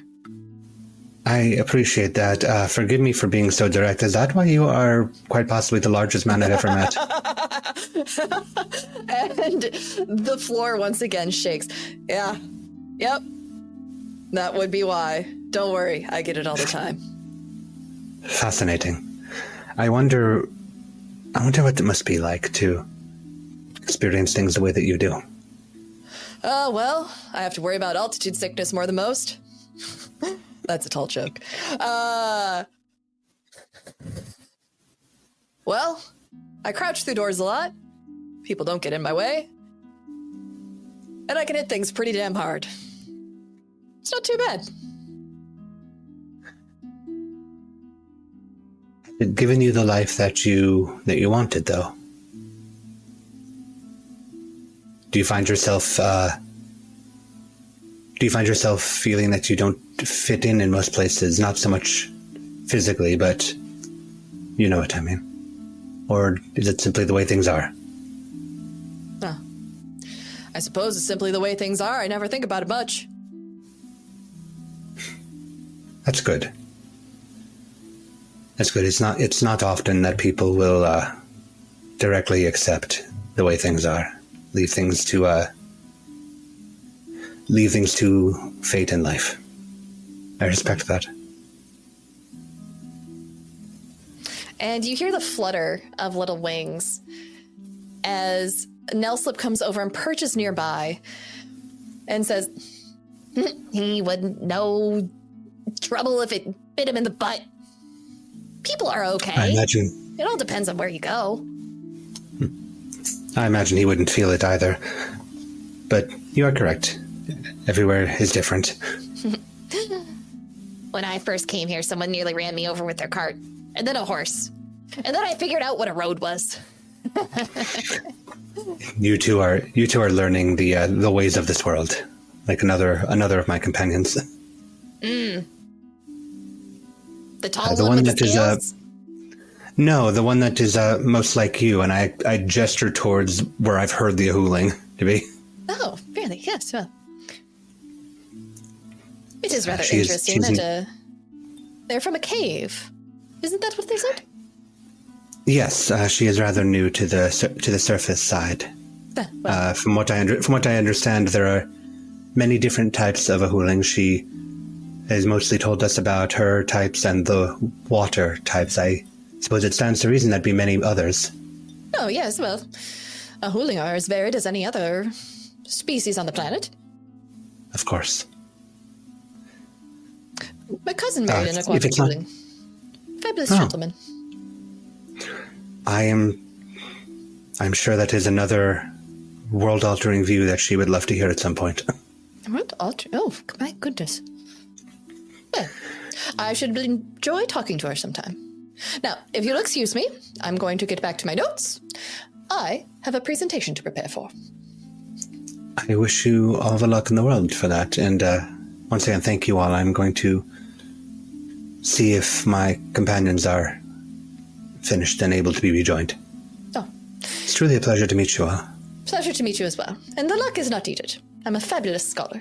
Top of my class. All right. Good night, everyone. And you hear the pitter-patter of little ahooling feet off to one of the nearby doors as it opens and then gently shuts behind Fengal. I mutter under my breath, so different yet so similar, and just nod to the other two before I walk towards the room. All right. Yeah, you head back to the room. Do you knock on the door? Of course. People are talking in there. I knock. But why is the cowgirl reversed? Oh, someone's at the door. I'll open it. Where did you learn that? She was reading. In the books! Oh, hello, Arat. Was your walk good? Is your head cleared? Are you well? I think so. Many interesting experiences. How are you?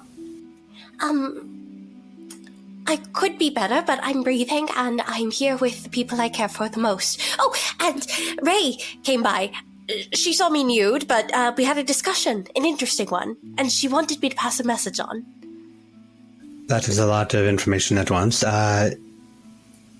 What was the message? Let me see, and she'll lead you in, sit on the bed.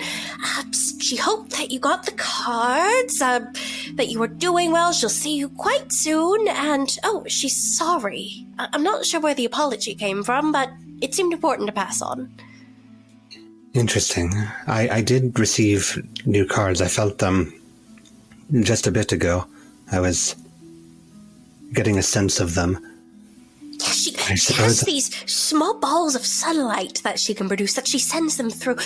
I put my finger through it. It was fascinating. Sunlight, you say? Yes. It's sunlight, but without the pain. Interesting. I'm not interrupting something, am I? No. Oh, no, just explaining a few things to Fisscourth about the reproductive cycle of people topside. Just so you two know, I'm here for the both of you. Anything you guys need? Quite the educational process. Arat holds the immediate response. Just goes, "Thank you." Yeah. Should I... Do you two want a private time? I can make myself busy with something else. No, I think all is quite well, actually. I would like to be near you all very much. We've quite a bit to discuss, it seems. Is Yuiza... Well, she's been gone for a bit. Is she with her special companion? Possibly. And now that I know that they're not just laying next to each other and producing by spores, which is what I believed, is she going to be well? Is she going to need healing? Oh, I think she will be receiving healing tonight, all right. I can sit around for... Actually, you know what? I'm gonna take a shower real quick. I kind of worked up a sweat in the forest. Be careful of the drain. You know, Arat, I'm going to go fetch us some victuals. Would you like anything? No, I'm fine. Thank you. Just saying, if you need the feeding from your particular hand, I have many images in my head now from this educational process, but I will return shortly. And I'll head out the door to go get us snacks. First, I'm going to look around until I see the first face I see, and then ask, is there somewhere I could get a snack, perhaps? I slept a very long time.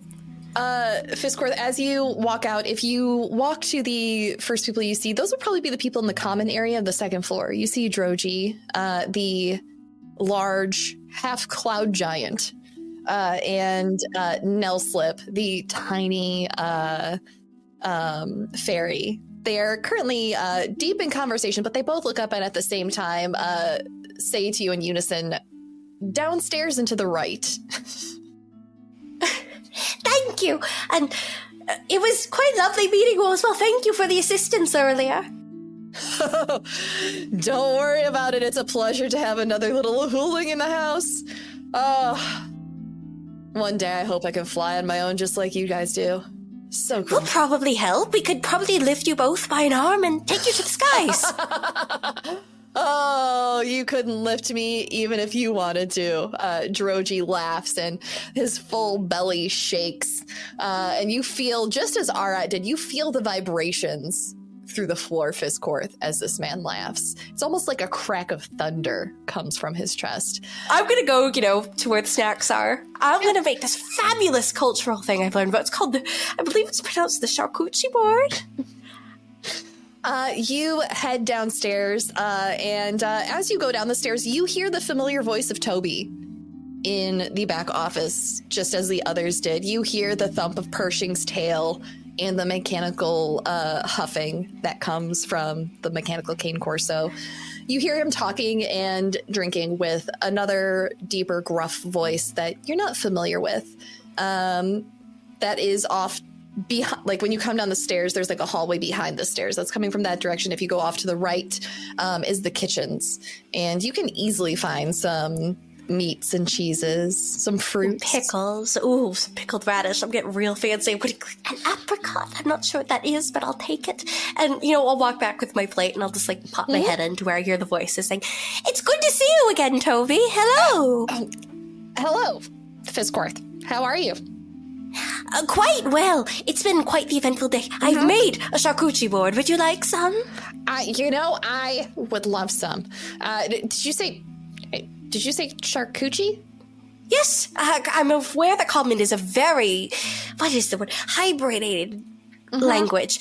So I've taken the pronunciation very, very seriously and carefully. And as you look at Toby, his cheeks and nose are bright pink. There is a half-drunk bottle of whiskey between him and the person sitting across from him. The gentleman across from him has dark dreads pulled back tightly. Their dusty cloak and coat are red and thrown over the back of their chair. You see the breastplate and pauldrons of their armor sitting off to the side. They're sitting there with their sleeves rolled up. On their deep brown skin, you can see on one arm a sleeve of dark ink tattoos going up the arm. Calm yourself, Abby. And their face is equally pink in hue across their cheeks and nose. There is a smile on their face. Pleasure to meet you. You must be Miss Fisscourth. Fengal mentioned that there was another hooling in the house. Yes, it's... Here, she's just going to take like a nice little section. You know, that cheese, a pickle. She's going to very carefully take a piece of each thing. Make sure that they get each little piece of the board. It was very good to see you all again, and I'm going to bring this food upstairs, but I will be around. I've learned much today. Okay, learned? Yes, it's... I'm not sure if it's appropriate to discuss aside from all the fighting outside, but I will return shortly, and I'm going to leave with my charcuterie board. Okay. And you hear, as you leave the room, you hear Toby, through a peal of laughter, says, yeah, she does that often. I'm sure we're in for a treat when she comes back. But they are, I think you've watched Sulong and Yuiza drink enough that you know that they are both very deep into their cups as you go back up the Sleepy stairs. juice. Mm-hmm. Not sure why people on the service drink sleeping potions for fun, but you know what? Teach their own. But you can go back up with your charcuterie board. Yuiza. You and Artilles head back to his room at the Cozy Rosie. And like the rest of the Cozy Rosie, it is cozy and mostly pinks and flowerful. There's the vase on the mantle above the fireplace in his room that has your flowers in it. You see his things are neatly put away on top of a dresser, the pack laying off to the side. And you can, as you look around, you see like this room is almost perfect for a centaur to be staying in a city. It has everything that he needs. Everything is here to accommodate a centaur. This room is so nice. Yeah, isn't it great? Yeah. Yeah. Jane's grandma Rosie had it built. Jeez. Yeah. Is she the one that made the Cozy Rosie? Yeah, Like after yeah. her name? Yeah, That's so sweet. well, actually, it was Great Grandma Rosie, but Grandma Rosie was named for Great Grandma Rosie. Okay, so it's like a generation thing. Yeah, but Grandma Rosie built this. My dad actually used to come here and play. Oh, your dad was a bard too? Yeah. That's really cool. Did you learn from him? No. He died when I was a kid. Oh, I'm so sorry. I didn't mean to bring up No, something else. it's fine. It's cool. It's like carrying on a family tradition, you know? It is. I'm sure he'd be very proud of you right now. Yeah. So make yourself at home. Okay. Do you want to eat here? Can we eat in the room? I mean, yeah, you can eat here, unless you want to go in the loud. No, I main don't hall. want to go in the loud main hall. I got this new book. It's on mushrooms. I really like mushrooms. You like mushrooms too? I do. Why are you so perfect? And he goes over to What was the that? dresser. Nothing. What did you say? Nothing. sneezed. That was a really long sneeze. Shut up. He I'm pulls so out sorry. He pulls out it's not a very thick book, but it is a book of identifying mushrooms. It covers their uses. And it's fully illustrated, and it's beautifully done. And he puts it out in front of you, and yeah. This is so cool. I remember my uncle used to have like a lot of like these like nature books about how to identify things. One of them was on poisonous plants. So he taught me how to make concoctions, right? And it's really cool because they have different effects. I should probably see if I can use some of these mushrooms for that. I'm also learning how to make potions. That's super cool. Oh, there's this one mushroom. Look at this. And he flips through a few pages before he gets to a mushroom with a cap that is partially white on the top and goes black the further down the cap of the mushroom you look. And there's little tendrils that almost fall off like lace that are pure black. So this one, this is an ink cap mushroom. You can actually use it to make ink. That is so cool. I will definitely have to look out for it because I've been writing a lot, so I should definitely make my own ink. You can only do it during a certain, like, you only have like a few hours though to either to use it for the purpose, or like you once you make it into the ink, like it's okay for a while, but you have to like work like really quickly. Not all mushrooms last, and there's some too. So like this one over here, this one you can only eat it 2 hours after you harvest it, assuming that you harvest it within the right window.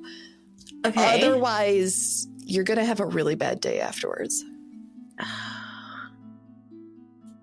Okay. Should I be writing notes? I mean, you could just read it if you want.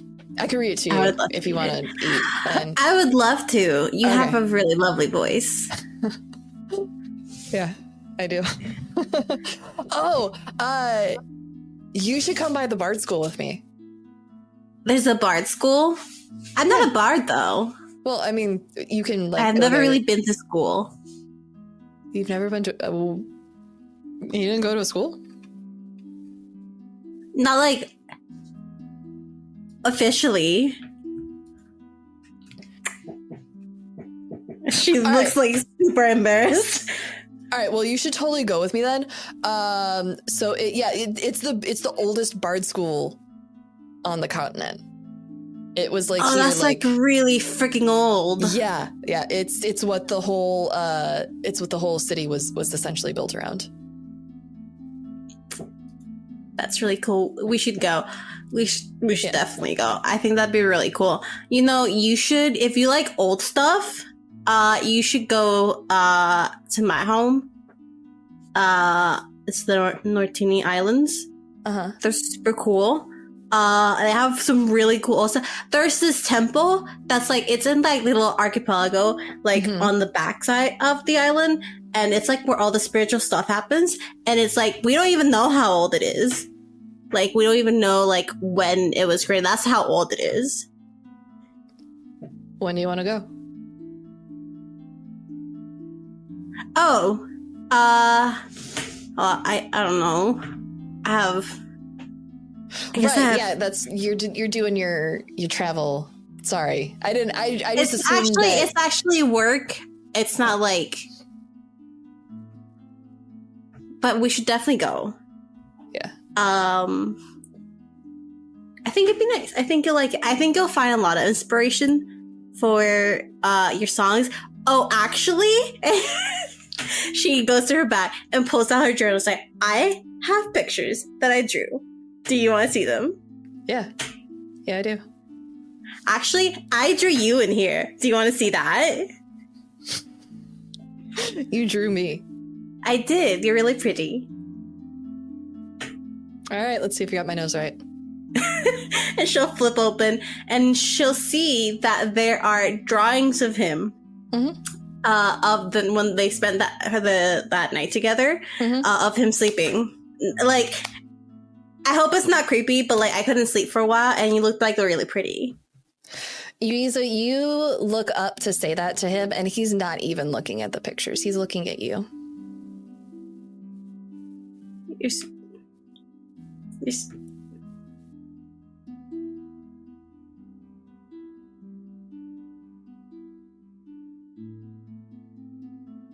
What do, Yuiza? I give him a kiss. She's gonna give him a kiss. All right. And I think we'll fade to black on the two of you Yes. for a little bit. For the three of you back at the room, is there any further conversation before you call it for the night? I think it is perfectly acceptable to dip your pickle into the artichoke jam. It is a delectable mix of sweet and sour, as they say. What was it you called it, Sulong? Szechuan sauce? Szechuan, yeah. Personally, I like to take a cracker, put a piece of meat on there, and then some cheese, and then another cracker, so you have a little mini sandwich. An infant sandwich? What about That's you, what we Arat? call What's your favorite combination? Arat has unbuckled his hand bracer while the two of you are just fantasizing about food and just going, I'm fine. Oh. Fisscourth, do you like spicy? What is this spicy? Like when you eat a pepper and your mouth feels like it's on fire. Oh, I've been burned before, yes. I don't think those are the same, but we have a pickled vegetable on Zara called kimchi. I think you'd like it. Kimchi.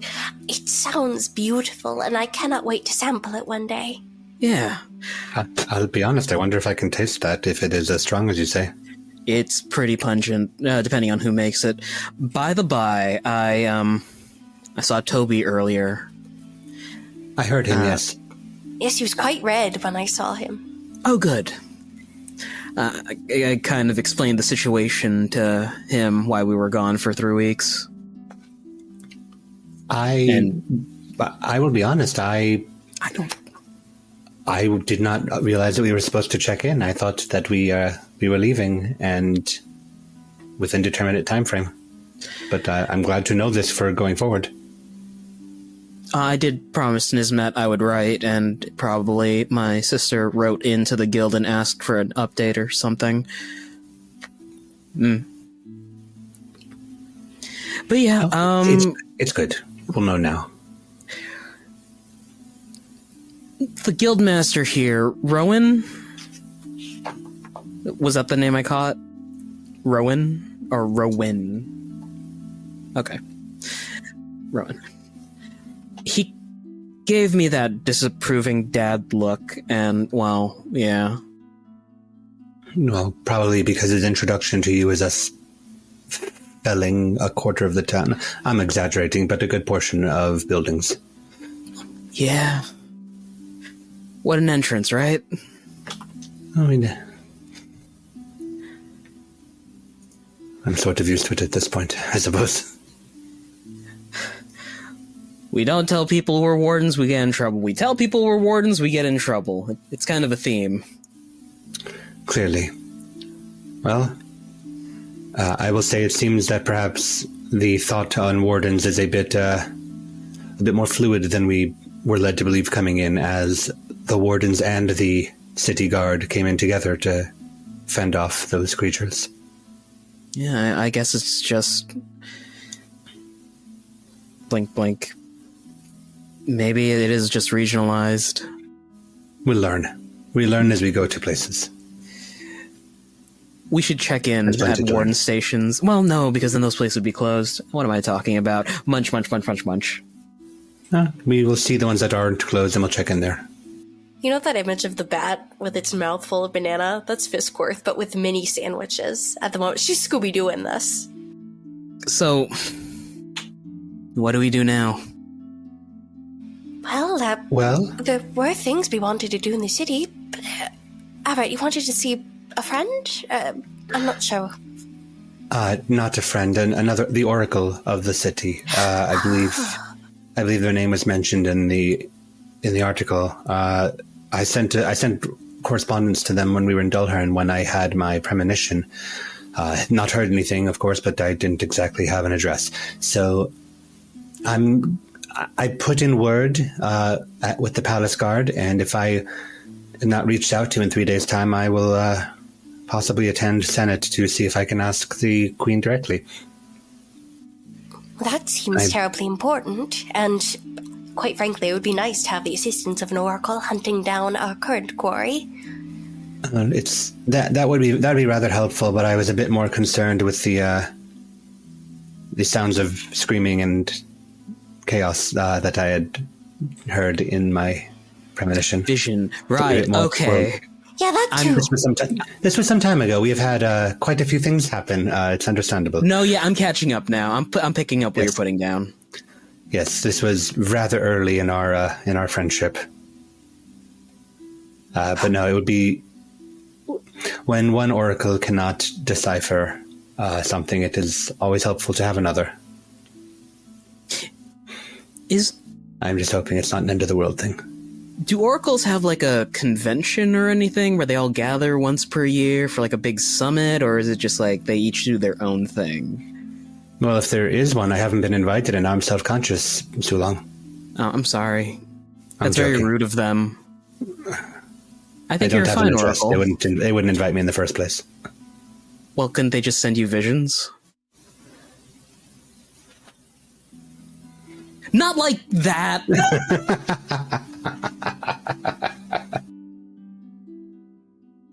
And on that note, I think we will fade for the evening as you all have your jolly talk. Yuiza has a lovely romantic evening with one of her special friends. And you all wake the next morning. Yuiza, do you stay the night with Artilles? Yeah, she will. She'll stay the night. You will be waking up at the Cozy Rosie. The room is still comfortable. Artilles is there with breakfast. He's an early riser despite being used to late nights. It appears he's pretty good on very little sleep. Brings you breakfast. There's waffles, fruit, fresh orange juice.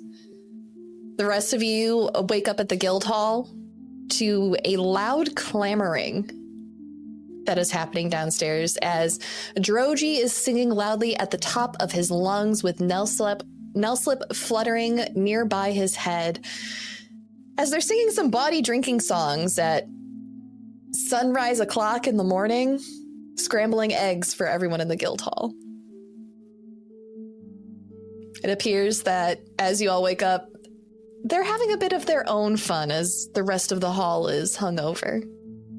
You know, I think I could outsing them, and I'm going to make a point of that because, quite frankly, I was having some wonderful, much-needed rest. I'm going to keen at them as I walk down the stairs, just grumpy, fruffled, my fur everywhere, and just sonic screech. Fisscourth, roll performance for me.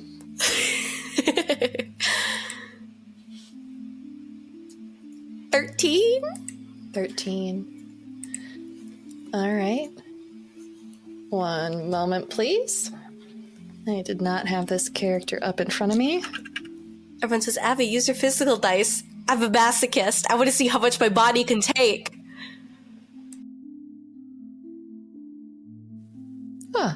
They rolled a 19. Abby, as you are keening, coming up behind these people, singing loudly, disturbing your slumber, your scholar needs her sleep.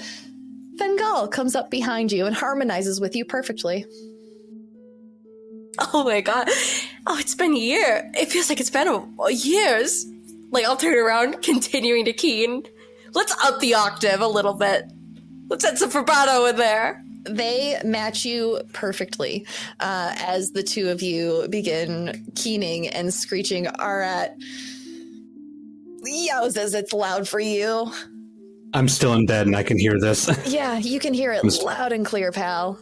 Sulong, it is like an alarm clock going off repeatedly, but it's coming from every direction in your brain. I should have shot that chicken. Meanwhile, Yuiza's like with her like centaur boyfriend, like grabby hands at the juice and the waffles while he brings her food in a quiet room. There's birds chirping delightfully outside the window. You are having the Disney princess breakfast morning. It couldn't be more perfect.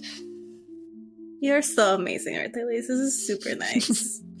Yeah. Well, my mom always said the easiest way to impress someone was with food. So, Your mom was right. yeah, she usually is. I should cook you food sometime. You cook? I do, actually, yeah. It's pretty good if I do say so myself. Yeah. Artilly's already picking out a ring. Archilles, how can I lure this one into marrying me? She cooks, she thinks I'm pretty, she likes my music. She stayed for the whole set. She talked to me about mushrooms. Making this girl Artilly's waffles already every on morning. me. She drew me and got my nose right. But yes, he would most definitely love that. He does invite you to go with him to the Bard School later. He's going to check on Barbara and see if there's anything she needs. She's going to work the lunch shift, so as long as she doesn't need any backup for her sets, he will have the afternoon free to meet up with you later. For sure. I do need to meet up with someone, I think, later in the afternoon, because they also work the festival. But it's like a business kind of meeting situation. Oh, okay. Well, meet up around noonish? Yeah. All right. Do you lunch want date? it here, or do you want me to come get you?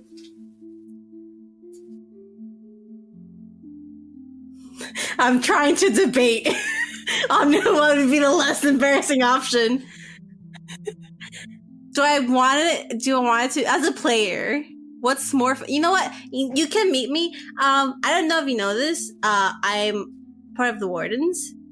You told me multiple times. I did. Okay. The first time we met. You had a lot more to drink that time, so. Okay. Well, yeah. So I'm staying at the guild hall. You just ask for me. I should probably let my friends know that I am alive and very well rested and feeling amazing. All right. I'll meet you there. Lunch date and then bar school. Sounds good. She'll get dressed, give him a little kiss on the cheek, and wave at him, give him a little wink as she walks out the door. All right. You can easily head back to the guild hall. As you do, it's fairly quiet through town. There's not much stirring. There's guards swapping out for the morning shift. But it seems like the revelers are sleeping in. The party has not yet begun. And as you get closer and closer to the guild hall, you hear the loud screech and keening of two Ahulings. You're To still a walk block in. away. What's in the God's name? She's debating on whether she wants to keep walking closer, but she'll do it. Yeah, she walks in with like her hands over her ears. What does Fisscourth and Fengal performing for everybody look like, Fisscourth? Fisscourth is doing a traditional morning keen from her clan, which involved, think of it like an ariata, just lots of Okay. Yeah, we're freestyling here. Yeah. We're two Ahulings. Yeah, Fengal is doing their best to match you. Easy, That's you so walk in. lovely. In the morning. Thank you! We're doing it to, as they say, match the energy. What energy? She just points to where the boys are making eggs. Are they still singing? They are singing. They're trying to sing louder than the keening. You see the half cloud giant gentleman, Droji, flipping an omelet in a pan as he is singing this very body drinking song over his shoulder, not even phased by what Fengal is pulling with Fisscourth. It seems that this has probably happened before. And Nelslip is flitting from one of his shoulders to the other as he is helping season the eggs. What are Sulong and Arat doing? Have you come down yet? I say I'm walking out into this like still sort of tired, woken up by the sound, just putting my before my we eye- had gone my down real hand quick, yes. while Sulong and Arat were laying in bed, Sulong just like extra arms over the ears, hands like crossed over his chest. Hey, Arat, Yes. do you believe that sometimes you've made a mistake and now you just have to live with your decisions because you care too much about the people around you? All my life. Yeah. I'm starting to see it. And then we'll head out. We can Sorry. we can talk about it later, and I'll just walk. And yeah, just put like in the process of putting this on as I enter the common area. Good morning. Good Oh, morning. You're back. I am. Sulong. Very loud. Okay, okay, yep. Did you enjoy your time with your centaur friend? I did. His set was really nice. I also do you know what a lemon drop is? And like there was also like a marshmallow shot and like a gummy bear shot. It was really great. DM, how new are these drinks in the history of things? You definitely haven't tasted alcohol in a very Definitely long haven't. time. Yep. Is mixology a recent school of magic? I would say that you're familiar with there having been like berry Okay. liqueurs and fruity liqueurs. So from what Yuiza describes to you, you get the sense that several of those get mixed in order to make these beverages, but you don't yourself know how they taste. Okay. I also have a bunch of candy. Too long. You should try some of this candy. I have like so much. Ah, cool. Whoa, that is a big man. Yes, that is Yeah. Droji. Which is why we're being so loud to see if we can outvoice his big voice. What if we all use our like inside voice and we become very quiet in the morning? Oh, you can try little quietest there bats, is. but you don't know how to bring the thunder. And as he turns around, he shakes his fist at the two of you and stomps his foot, and there is reverberation that goes through the floorboard. Wow. Towards you you all. are. Sulong, Droji is apparently from the same side of the mountains as you are. A different area, though. Oh, cool. Zara. Clouds. Nice. Arm wrestle? Let's do it. And Droji will make plans to arm wrestle you after breakfast. That's how the himbos communicate. Yeah. Yeah. It's how Fisscourth they, is it's how going they to- sync their databases. So you are all making noise, and after a while,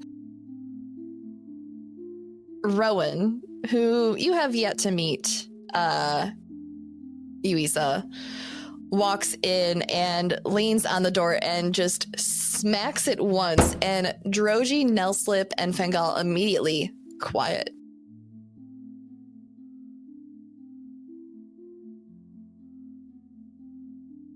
I'm gonna need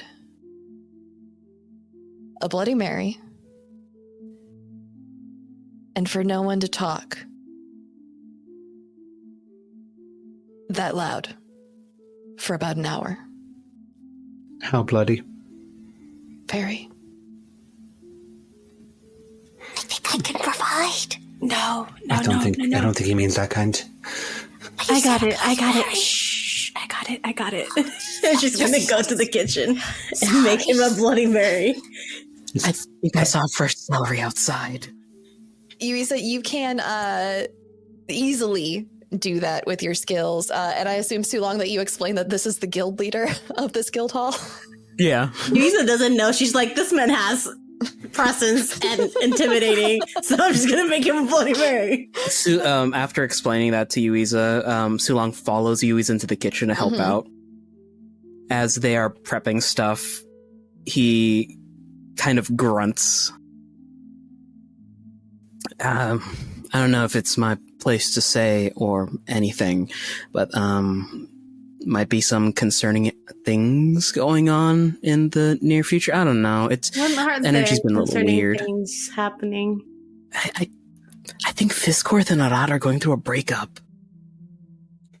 Why would they break up? They're like, I don't know. okay. But yesterday, Fisscourth was crying in the tub, and Arat went off by himself, and then he came back.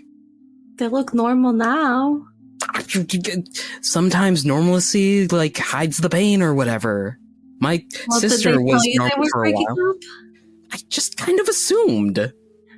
You should stop assuming.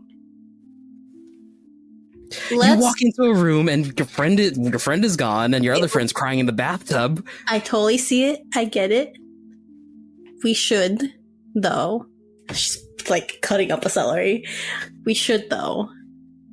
I asked them about it yesterday, and they didn't say anything about it. Not even a yes or no. Okay, you know what? That's totally fair. I know it's fair. It's none of my business. How about... I'll find this out. Don't worry about it. Okay, I'm just really concerned about our friend group. I like what's going on here. I totally do, too. I think we're, the perfect group. We make some dumb decisions. Let's be fair. Okay, but do we have fun? That's what I thought. 30% of the time. 30% of the time, each of us, which is more than 100% of the time. Anyway. That's not how percentages work. I would know. Yes, it is. Anyway, I didn't go to school. It doesn't matter. That's fair. She comes out with the Bloody Mary. I'm spending this entire time explaining the misnomer of Bloody Mary to Fisscourth. But why is it called bloody if it's tomato? It should be a tomatoey Mary. It's part of the metaphor. Yes, we have to be quiet. It's old mythology. But you must learn me more. You was telling me more every day, Arat. She's just going to bop him with her snout. And if you say see, they're fine. And there's actually visually, there's actually a return to that, which is probably the first time he's actively returned to that. You guys are so cute together. You really think so? Of course. Fisscourth will just blush. Too long. I told you. It's the woman with the math flying out of the face meme. So no, wait, but... Oh, and Fingal, before you go, my friend, I must say, you sing a blood dirge like no other. It's as if we came from the same cavern, but we didn't. You must tell me more of yours. Blood dirge? Oh, dear. That's what we sing to greet the morning where I'm from. Well, that's what we sing when we commit a sacrifice to, You know what? We should definitely have this conversation somewhere else another time. You know, that might be a good idea. Hey, see you.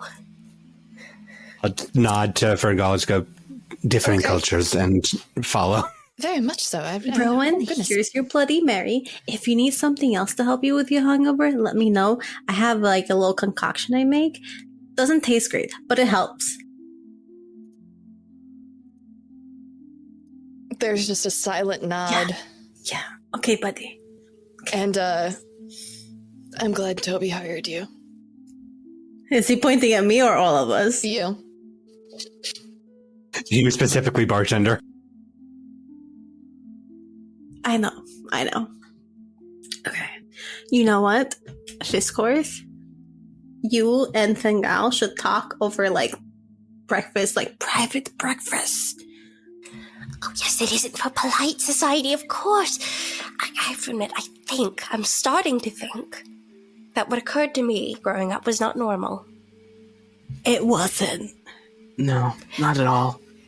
No. Really? I did not want to assume, as I do not know a Huling culture, but it did seem a bit out of place. Extreme poor, yes. I think you were part of a cult. Sure. Yes, a culture.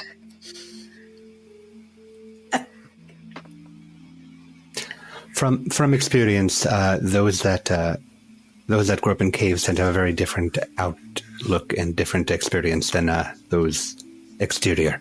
I'm not surprised that things are different. I mean, things are different from my experience and from Sulong's, and we're like relatively close in what we are, kind of. I don't know. But I don't know what you are. I don't know what I am. It doesn't matter. Anyway, my friend. We're friends. Anyway, we are here for you if you need anything. If you want to process what happened in your childhood, before you left the caves, sometimes talking about it out loud just helps with a friend. It is true. In private. Away from other people. Yeah. You're all this immediate friend group would be okay to talk to about it. Our what was it called? Our group, you called us your colony. Your colony. Yes. We should talk about that with your colony in private. Maybe Fengal if you have questions about other Ahulings. Yeah. Yes, Fengal has much more insight. From what I've learned, a couple other things that you'll be rather surprised to learn about. Really? Well, wherever this journey takes all of us, I'm blessed to share it with you all. And she's just going to take you all in her wings and hug every single one of you. And I think on that mental image, that's where we're going to call it for tonight. As the party prepares the most awkward intervention for their little Ahuling. Hey, Yuiza, where's Stinky Boy? He's sleeping in the stables. Don't do that to me. What did you do to him? Nothing. I was just asking. Sticky Boy is the why there's a hole in the city. All right, y'all. Is there anything else? We have 10 minutes left. Unless you all are ready to go, we can go say goodbye and go into the after show. Yes. Yeah. All right. I think we got a lot to talk about tonight. So, if you would like to join us for the after show for this wonderful show and help us support it, you can go to patreon.com/The Hype Goblin. $3 gets you access to our private Discord server. The after show seat at the table, which is where we bring the conversation and you bring the good company. And we talk about the things that people bring up in chat or bring up in the Discord server in our private channels.